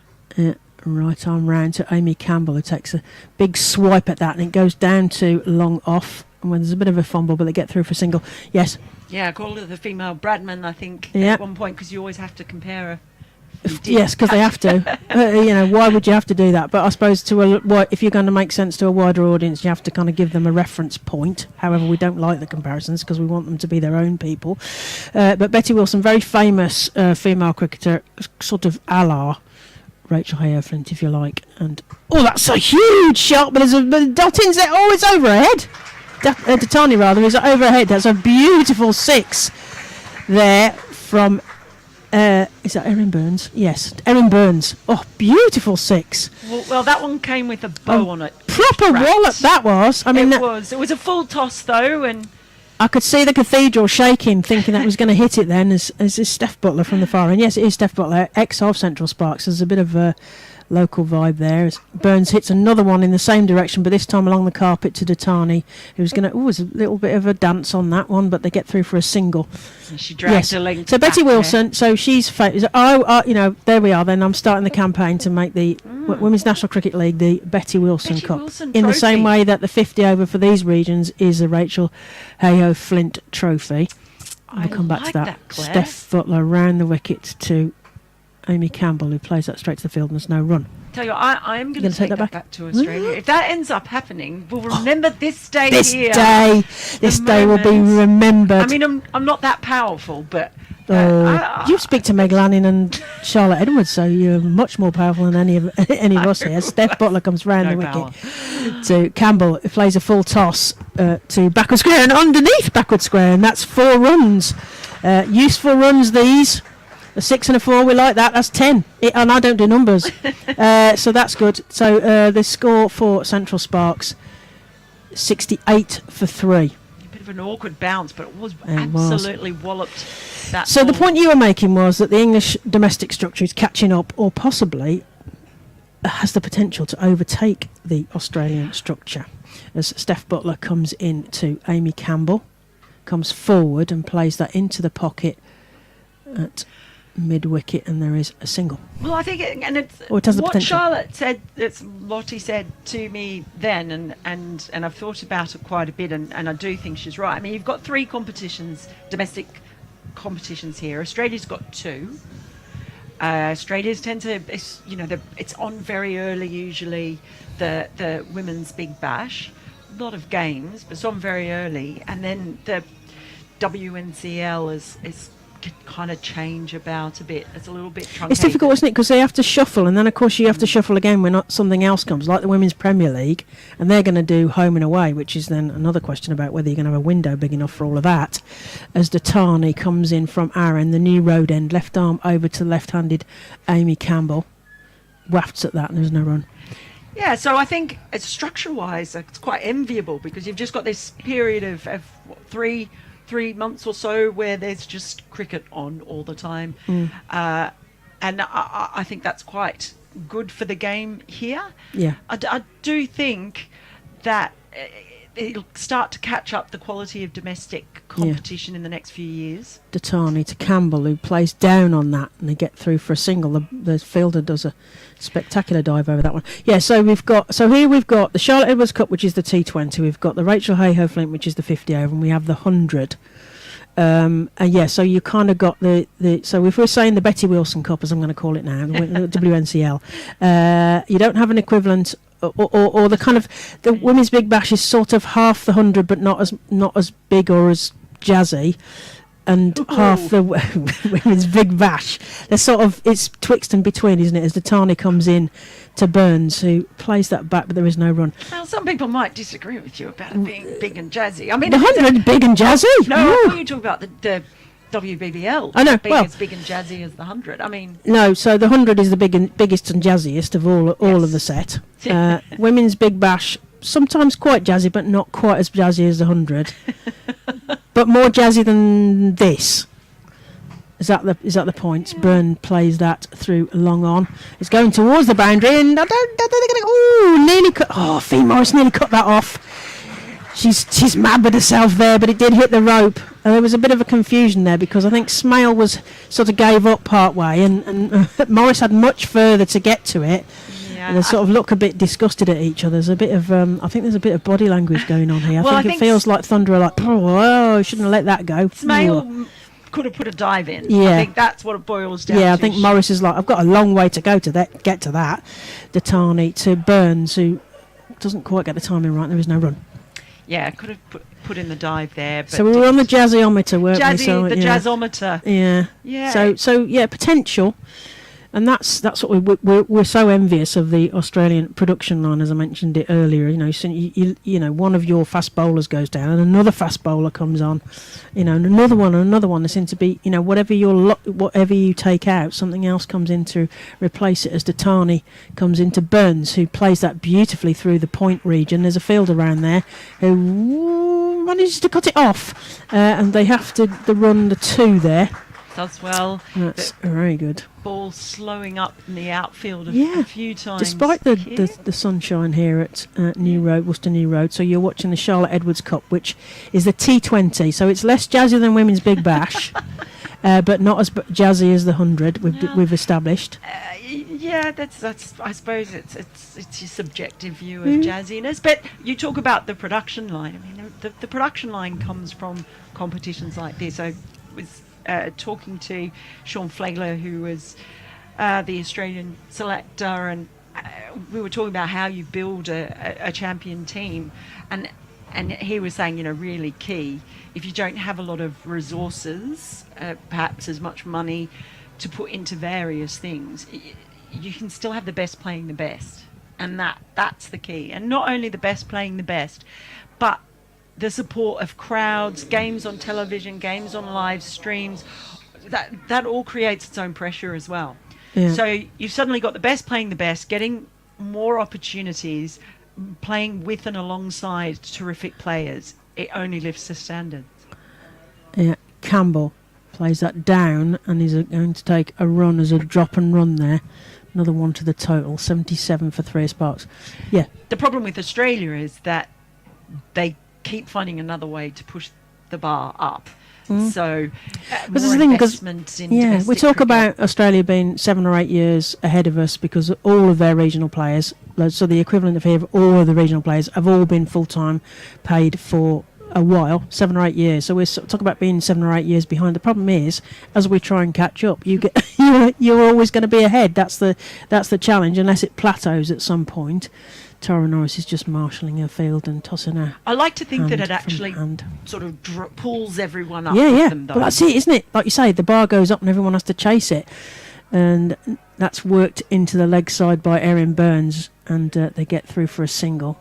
But I think again, you know, a match like today, good crowd coming in, knowing that there's high pressure stakes, so the young players are going to get used to having to perform when there's a lot more pressure on them, and that is a massive part of why Yeah, Australia and it's- get challenged in finals or Yeah. big games, but they find a way to win. Yeah, and that part of that was the Meg Lanning thing. That would be interesting to see if Healy has the same magic as Norris comes in over the wicket to Amy Campbell. There's a little dabble at that, and it goes past her. Bit of chin music. Yeah, I like Morris, and you talk about opportunities for women. I first saw her last year in Dubai at the inaugural fair break. Oh yes, fair break. I forgot you were fair break. Yeah. Yeah, she was there as a USA player, Yes. of course. Yes. Representing Yes, she is. the US. Born in the US. That's right. She's allowed. And was really impressive. So that's another way in. Yeah. Campbell comes forward and plays that into the leg side. There's a fielder there who's going to field that quite easily. Single, yes. And when I was over there for that tournament, that was when I first heard about, didn't see her bowl, but heard about Mahika Gore. Oh, yeah. And yeah. people kept saying to me, there's this kid from the UAE, you really need to see her because she's quick. And she's Blitzing the ball tall. down, she is.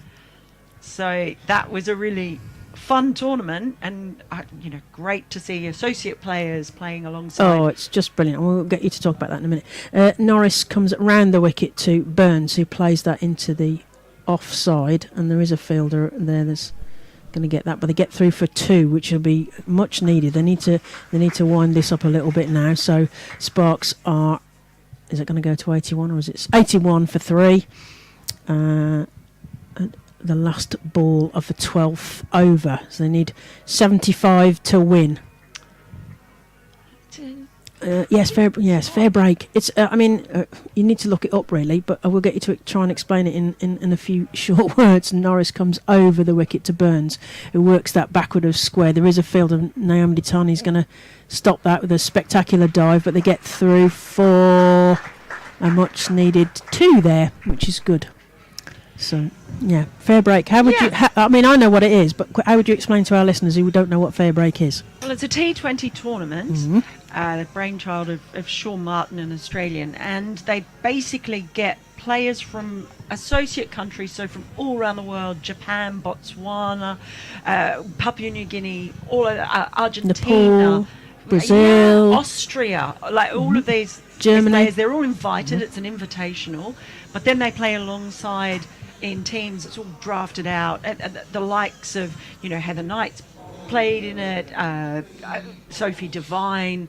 There are a lot of the Susie Bates. Susie Bates was there. A lot of the internationals, and they play a T20 tournament, and it's fantastic. What I really noticed about it, not only was it brilliant for the associate players to get that experience, but for the full members, I think it was a reminder of them of what they have and the opportunities they have, and almost rediscovering just the passion for cricket itself.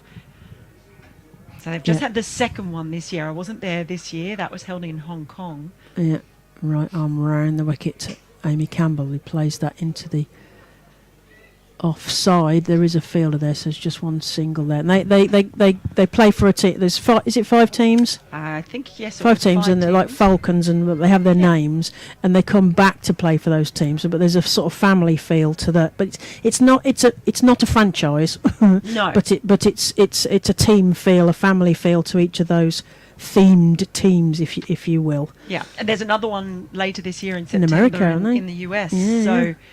So it looks like it's growing. As Fee Morris tosses a ball hand to hand, right, to serve something to Erin Burns. Burns comes forward. It's up in the air. Is it going to be underneath it? And she takes a catch off her own bowl. That's always good for your own figures, isn't it? Fee Morris. That's caught and bowled for Erin Burns, and it was an entertaining knock, as you said, almost the kind of Dottin knock. So Erin Burns goes for 41 off a 22 ball. So great strike rate, exactly what Central Sparks needed, but not what they needed in terms of a wicket in the 13th over. But she's put them back in the game. She has indeed, just trying to push the scoring a little bit, just getting a bit of a top edge as she went swinging hard. So she looks pretty disappointed as she walks off, and just a few words for the next batter coming in, maybe. Yeah, so this is Abby Freeborn, who joined Sparks last season from the eastern side. They were Lightning then, but they're now called Blaze. So she was a Lightning, and she would have been Blaze. Track of No, it's fine. It's fine. It's fine. It'll settle. It'll settle. So yeah, she joined last season, as did Campbell.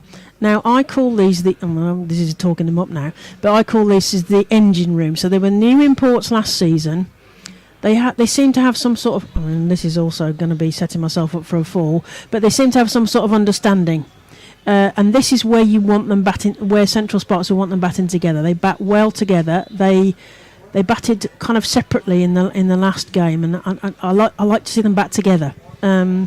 But they really were great imports for Central Sparks last season. So we'll see what they've got to bring to this mix, as Sparks need 72 to win. It's not so much the runs required; it's the 4 wickets down that might be an issue. Yeah, Fee Morris into Abby Freeborn, who just dots that down. I just can't afford to lose a little cluster now. Can't afford a mini collapse. Yep. It's time Yeah. to rebuild, maybe an over or two, but not much more. Yeah, Freeborn. Oh, there's a how's that? Is it going to be? Oh, it's the slow arm of Rose Dovey. See, I built them up now. That was my fault. Rose Dovey gives it Abby Freeborn LBW, and Abby Freeborn wistfully twists her bat and trudges back to the dugouts, unfortunately. So that was I built that up now, didn't I? And you haven't seen them back together now. Oh, there's no such thing as a commentator's curse. I hate to burst your bubble, but you do not have the power to make anything That's what happen Mike Perkins says. He gets really quite annoyed. He said, we don't have any power. What we say here does not make any difference on the pitch. Absolutely. But it does feel bad, because I built them up now. But it was just what I was saying, that they didn't want to happen. What they couldn't afford was to just have a little mini collapse. So that's unfortunate for the Sparks, because now 5 wickets down, 84 on the board. Yeah. However, coming in is Chloe Brewer, who we've pinched from. Who do we pinch them from? Stars? Was it Stars we pinched? Yeah, Sarah's just nodding. We pinched Chloe Brewer from Stars last season. We brought her in as a batter. Note. Brought her in as a batter. There's probably also a bad build-up for her. But yeah, she came into a bat for Sparks. I think she'll probably be wanting to be higher up the order. However, chance to rescue things as Morris comes in and Brewer comes down over the top of that and plays a lovely shot in the end underneath Dottin for a single. Also, Ashes, not far off now. 5 days test. Yeah. We might get a result. I'm very, very excited about that. At Trent Bridge too. Trent Bridge, lovely. Wonderful ground. Yeah. Yeah, we've been looking and looking. I just hope it doesn't go for 3 days after us banging on trying to get 5. Yeah. And that's played down into the ground. There is no run. Yeah, for so long, trying to get 5 days. Yeah, we've been fighting and fighting. It's just typical if it ended in 3. I hope the weather isn't going to interfere, because that's the problem with the 4-day test. If you've got, like they did at Taunton, they got a day and a half of rain or something, and then you can't get a result. I read something about Heather Knight where she was saying she doesn't want to retire. Well, she's caught because she could retire being sort of unbeaten or something. Somebody was saying something about being unbeaten, and it wasn't unbeaten because. But because there was no results in all the games that they played. And the other thing, the other campaign I'm on. So we've got the Betty Wilson Cup. We've sorted that one. The other campaign I've got is the White Ferns. We are going to get them a test. I am putting out a call. I need a millionaire to come forward so that we can't have this answer about there isn't any money for women's tests, and the players don't want it, which is a lie, because the players want to play multi-day cricket. As that's spin round the legs, and that's going to be another wide to the score for Central Sparks. They'll take all of those bonus runs and bonus balls. Yeah, the players want to play multi-day cricket. They want to play more tests. That's a right arm around to Brewer. There is no run. You have to really give a lot of credit to the ECB and Claire Connor in particular, because the Australians weren't really interested. No, we love this multi-format. We'll come back to that in a minute. As Lamb comes round the wicket to Brewer, who works that to square leg, and they get through for a single. Yeah, there was some resistance from Australia when they were talking about the multi-format series and including a test. And How great was that? Because India went, we want some of that. We'll have that. We'll have the multi-format. what's been Thanks very much. brilliant since it Yeah, started. South Africa last year. Although it wasn't when they announced it was going to be South Africa Test, I was thinking done it for Neerkirk and Liesel. Although Liesel did play. The kind of the people that you imagine to play as Lamb comes round. Campbell takes a swipe at that. There is no run.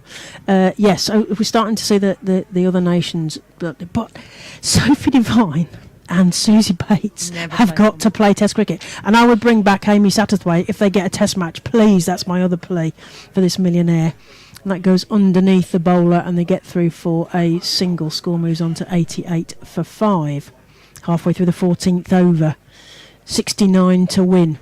The White Ferns must have. I mean, I know Katie Martin's the last of the bunch who played. I think the last of the Test match players for the White Ferns.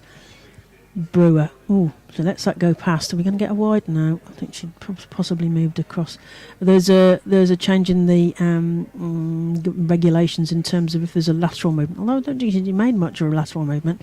It isn't always a wide down the leg side. Just for those people watching who are thinking, why is that a wide?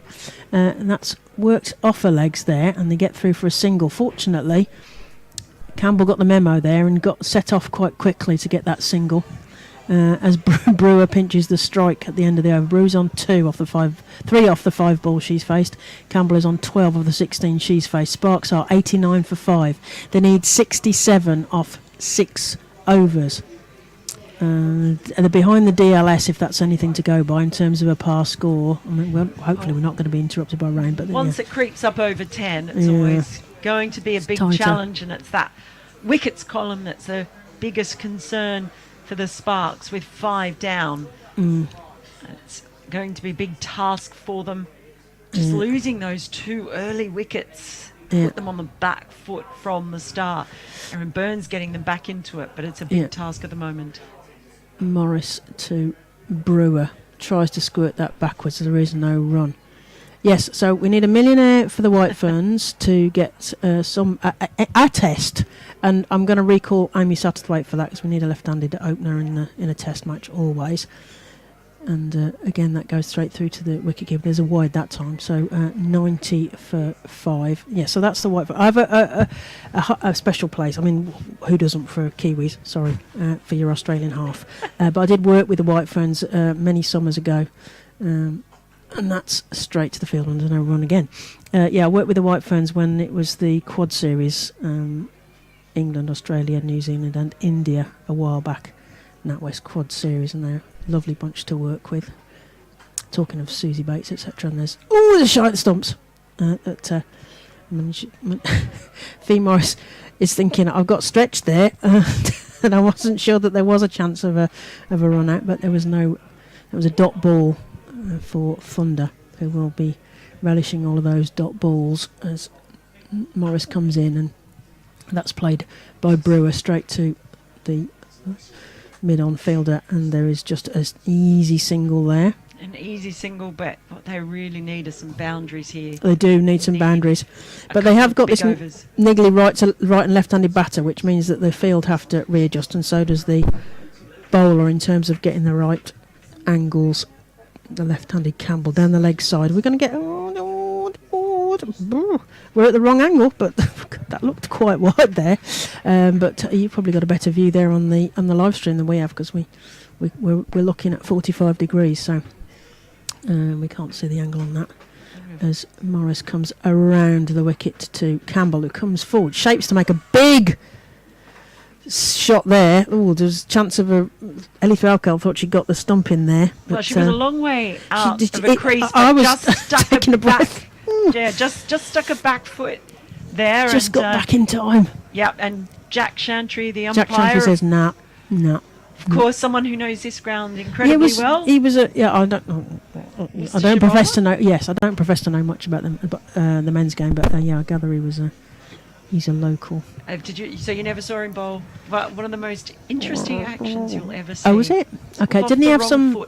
Oh, okay. Didn't I hear that he described it in some weird way, but I can't remember what it was.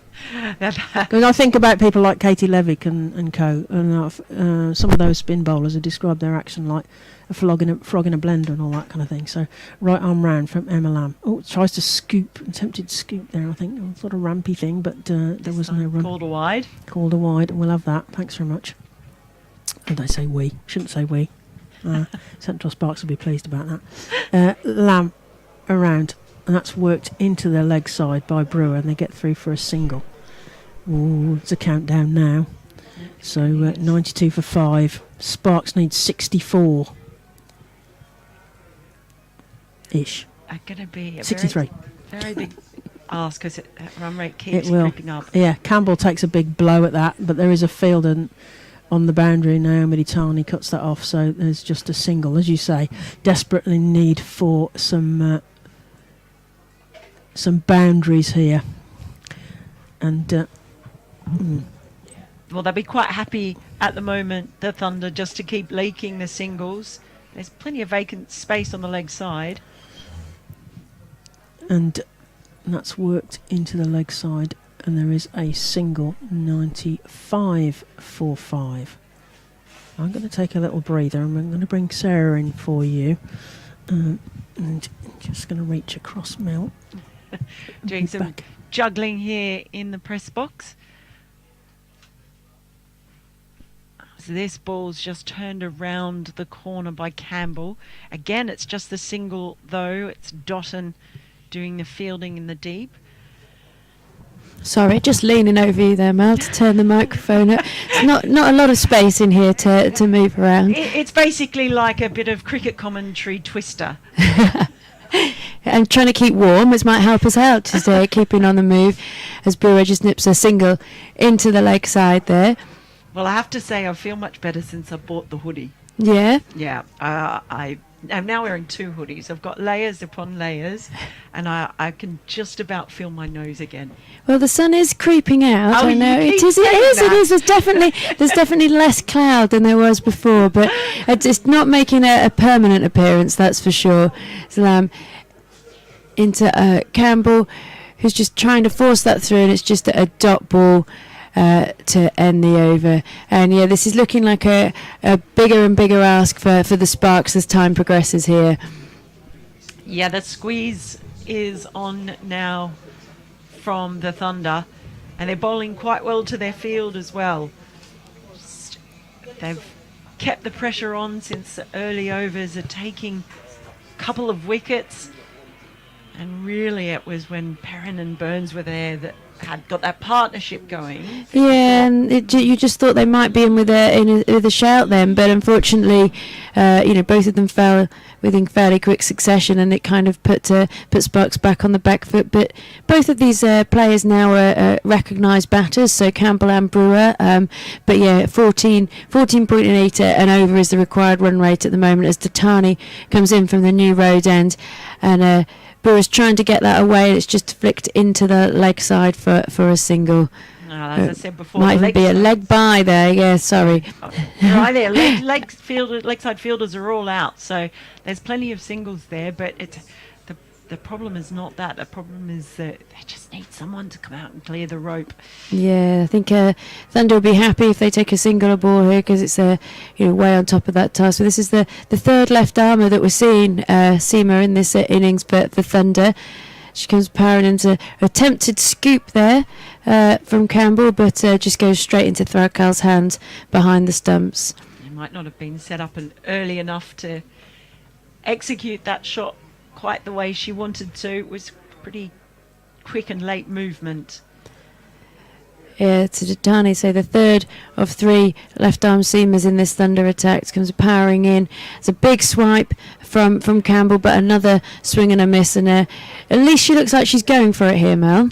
Well, she does, and they have to. I mean, at this point, of course, remember, net run rate could play a big part in this competition later down the track. So even if it ends up being too hard to reach the target, you want to get as close as you possibly can. And there's always points for a lot of things in these competitions, as you said, net run rate, certain wickets, targets and things. And it does make it a little bit more interesting for the players, but they also need to get their head around what they've got to get and where they've got to get to. So it does add an extra dimension. But of course, with the advent of this professional game that we've got now in England, there'll be an analyst, there'll be physios, there's a whole supporting team around the Sparks, which is fantastic and adds an extra element to the game.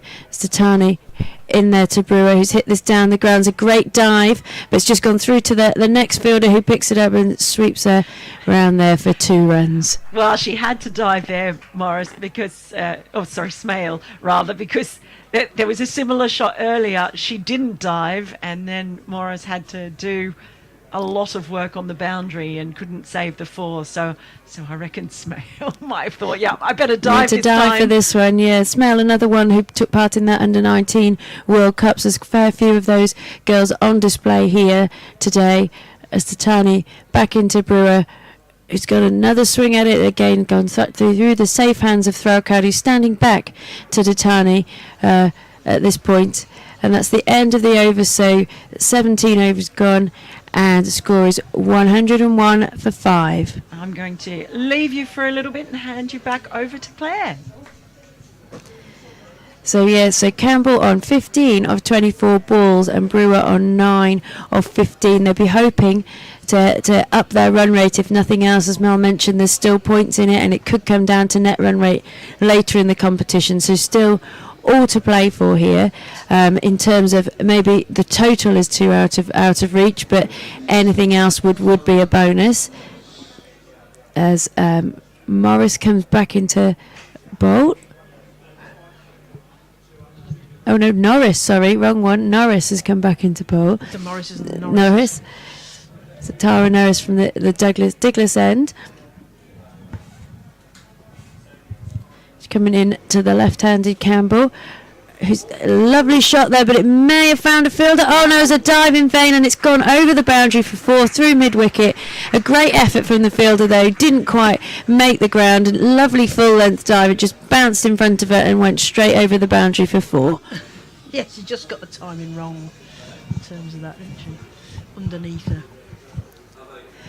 So there's some athletic fielding going on today, but whether all of it has been quite effective is it's not always been the case. But it's great to see people go into ground when needed. As Norris into Campbell again, he's tried to reverse. It's not. Oh, it's kind of gone forward rather than backward, and nearly a run out. There was not exactly where I think she intended it to go. Then it was an exciting ball, wasn't it? All sorts going on there. As you say, there was a optical illusion in terms of where the ball was going, because it went in a completely different direction than the one I was expecting. And then there was a shot at the stumps. Oh, there's all sorts going on. There's fielders running around here. It's like the red arrows. Somebody going out to... Because the left-hand, right-hand combination here has meant that third has come in, fine legs out, and square leg is on the boundary in a sort of a deep mid-wicket cow area, and no close fielders on the leg side at the moment, so there could be a single there, but of course the Sparks needing more than singles at this point, as Norris into Brewer. Was that taken? I think it was taken, and it's a wicket. That's Naomi Dottin, I believe, at the other end of that there. So it's just chipped up to the fielder mid-off, and Brewer. No, it's not Brewer who's out, is it? It is Brewer that's out. Yes. Sorry, the post is getting in the way again now of the player. So Brewer is on her way for 9 of 16 balls, and she was caught by Dottin off the bowling of Tara Norris. Look at who's coming in. I believe this is Katie George coming into the crease. As we discussed earlier, a very capable batter, but I think the required rate is now at 20 and over, so it's possibly out of reach in the nicest possible way, but there's no harm in having a go at this now. Still got 4 wickets in hand, the Sparks, and we're on the 18th over. They need 50 to win. It's a big ask on 3 overs though, isn't it, Sarah?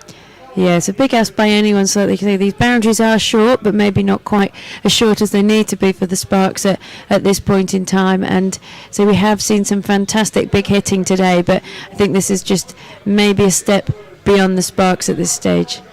And Katie George is going to find herself playing alongside some of these players because she's going to be a Manchester original in the hundreds. She's swapping the red of Welsh Fire for the black of Manchester originals this summer in the hundreds. So yeah, she'll definitely be playing alongside some of these. There's been quite a few change arounds, hasn't there, in this the 100 coming as Norris into Katie George. Flick that into that vacant spot in mid-wicket as running through for a single. They're coming back for the second.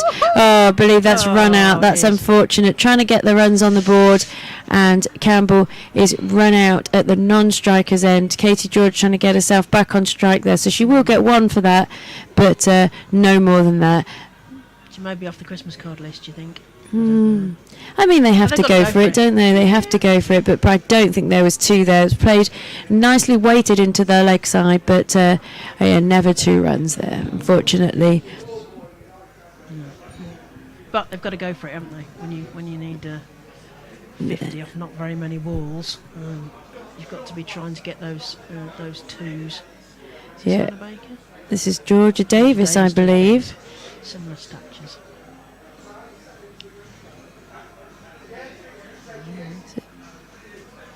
Georgia Davis joining Katie George at the crease. So at the non-striker's end, because that was where the run out happened. Katie George going back on strike, left-handed bowler, right-handed batter. There's a lot of that around, isn't there? A lot of sort of left and right, different combinations. And sometimes both. Yeah. Because Marie Kelly, late of Central Sparks, has taught herself to bowl left and right-handed. To Norris into Katie George. It's a short delivery. It's hit away. Is that going to be caught? Yes, that's out. Unfortunately, that is caught out. And Katie George has to depart for just that one run. I think that's Smale. Smale, yeah. They've got to go for it. That's the problem. Yeah, didn't get everything. Didn't try to get everything behind that, and didn't quite manage it. Unfortunately, it's a shame because if she'd shifted 20 yards to her right with that shot, there's a big gap there, so you could see what she was aiming at. But yeah, didn't quite come to fruition for her. And new batters joining at the crease. I believe this will be Ellie Anderson on debut. Get a chance to shine with a bat. Just Ellie Anderson has said before plays her club cricket at Werfield, and it has been known for her mum to also play. Sue, who I'm sure is very proud watching today. Sue normally bats at number 11, and sometimes she's had a wine in the bar before she comes in, but she's always willing to help out and Talking take of wine in the the bits. bar, last time we did comms together at Edgbaston, you'd have been in a bit of hospitality, haven't you? Yeah, just supporting the women's game, supporting the women's cricket game. Yes. Okay. So Ellie taking a guard here for what will be her first ball. It's changing the subject quickly in professional cricket. Norris to Anderson. Oh, she chipped that up, but it's safe. It's gone just to the side of her under-19 teammate there, Saren Smale. Yes, nearly another catch in the same place.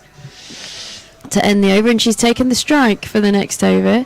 So Ellie, an accomplished batter as well, would open the batting at club level and has had a few innings for the Sparks and Sparks Academy and Worcester over the years. But obviously, walking out here is a different ball game, really. She was exciting as a bowler, certainly. So we've just been asked our dinner order over our shoulder here. It's nice. Let's get the food sorted. Let's get our priorities right. Very, very nice. Thank you very much. So Datani's coming back on from the New Road End. So we've got Naomi Datani, formerly of Sunrisers last season, joined the Thunder, as did Fee Morris. So some imports to the Thunder lineup as Ellie Anderson surveys the field. Left arm over to the right-handed Anderson. Comes forward to that, but only straight back to the bowl, and there's no run. Sparks are 108 for 8, needing 48 to win off not many balls.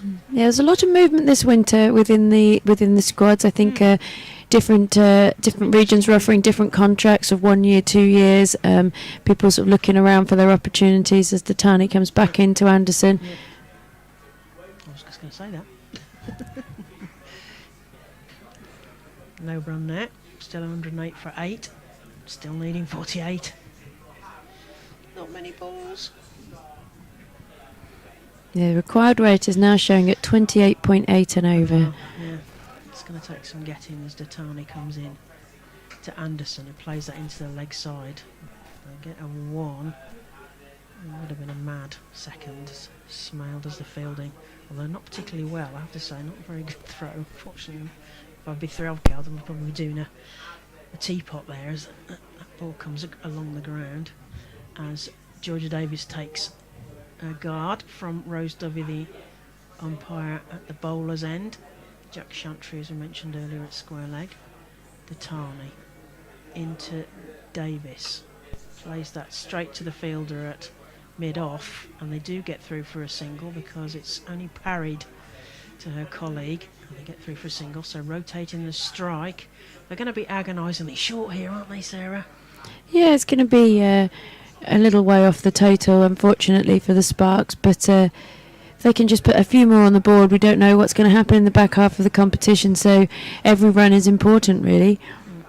The umpire's having a little chat now. I'm not quite sure whether that's what that was all about. I think they've have they been penalised for overrate? They had to bring a field. Quite possibly. They've only got 3 out now, Yeah. all on the leg side. In which case they have brought the fielder in for the bowling rates. That's going to go down to the boundary at third there, off the edge of the bat of Ellie Anderson there, around the fielder, almost taking a kind of an arc there, the ball, and that's 4 runs to the total. 110 for 8, 114 for 8. Just watching the scoreboard go over. I'm sorry that they don't have the old scoreboard, because there was a satisfying clunk as people pulled the ropes to make the. It's the modern day, Claire. That's what it is. The modern day. So I'm caught. That's going to be a single there as Ellie Anderson plays that straight to the fielder. Smale at on. She's got the strike again for the end of the over there. Again. Yeah, well, good. Give yourself this. She's got 7 off the 6 balls she's faced. You've got the chance to shine with a bat. You're on debut.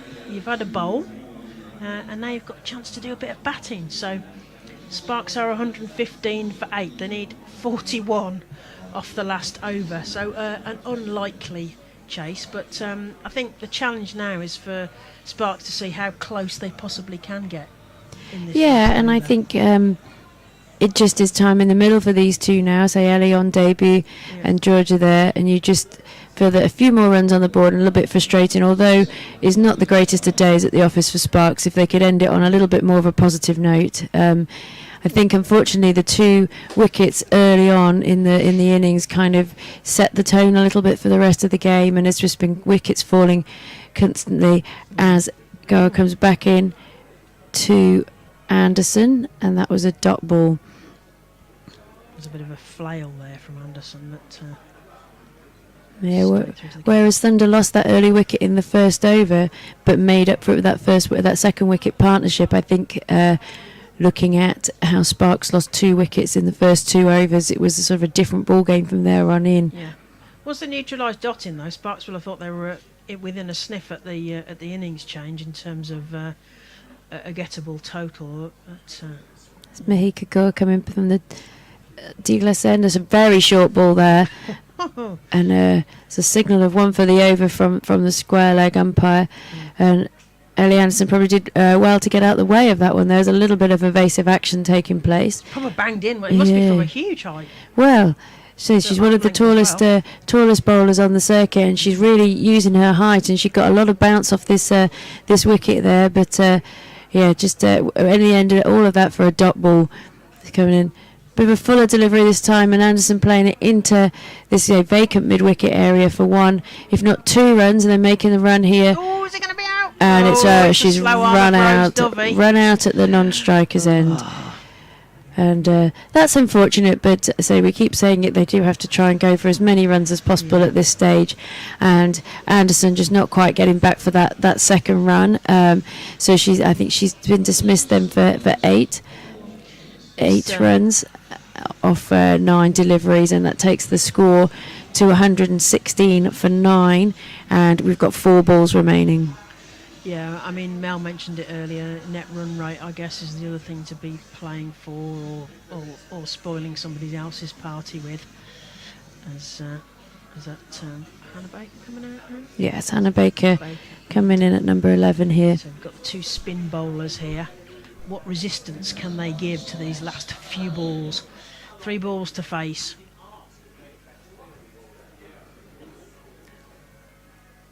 The bells are tolling in the background. Bells are tolling for Central Sparks, unfortunately.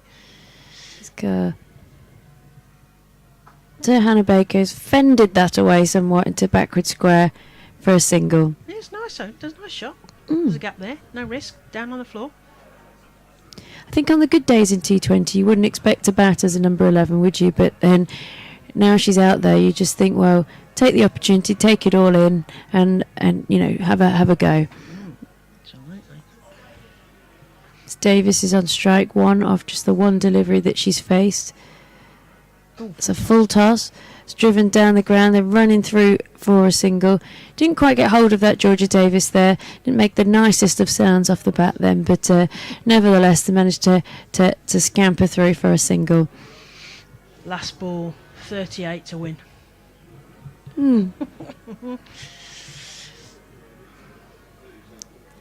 As the bells continue to toll, Vergara, when she comes in to Hannah Baker, who's hit that for a quick single to finish proceedings. Yes. So Central Sparks finished their 20 overs. They didn't take all of the overs because I've seen some sides not use all of the 20 overs up, but the crowd here, as you can hear, have been treated to interesting games. Some, even within T20 you get those games within games, don't you? It's interesting that there's story within a story. There's some players who played on opposite sides and all the rest of it. So Sparks finish on 119 for 9 off their 20 overs. 37 runs short of what they needed in terms of what they'd been set. So Thunder at the same stage had finished 155 for 6 and they set Sparks on 16. And so in terms of the batting card, Lamb got 64 off 49. B. Morris got 36 off 31. Down to Dottin, very entertaining 24 off 11. And a bit of a back end there with Seren Smale getting a runnable 15. In terms of the bowling card, so Erin Burns picked up 2 wickets for 25.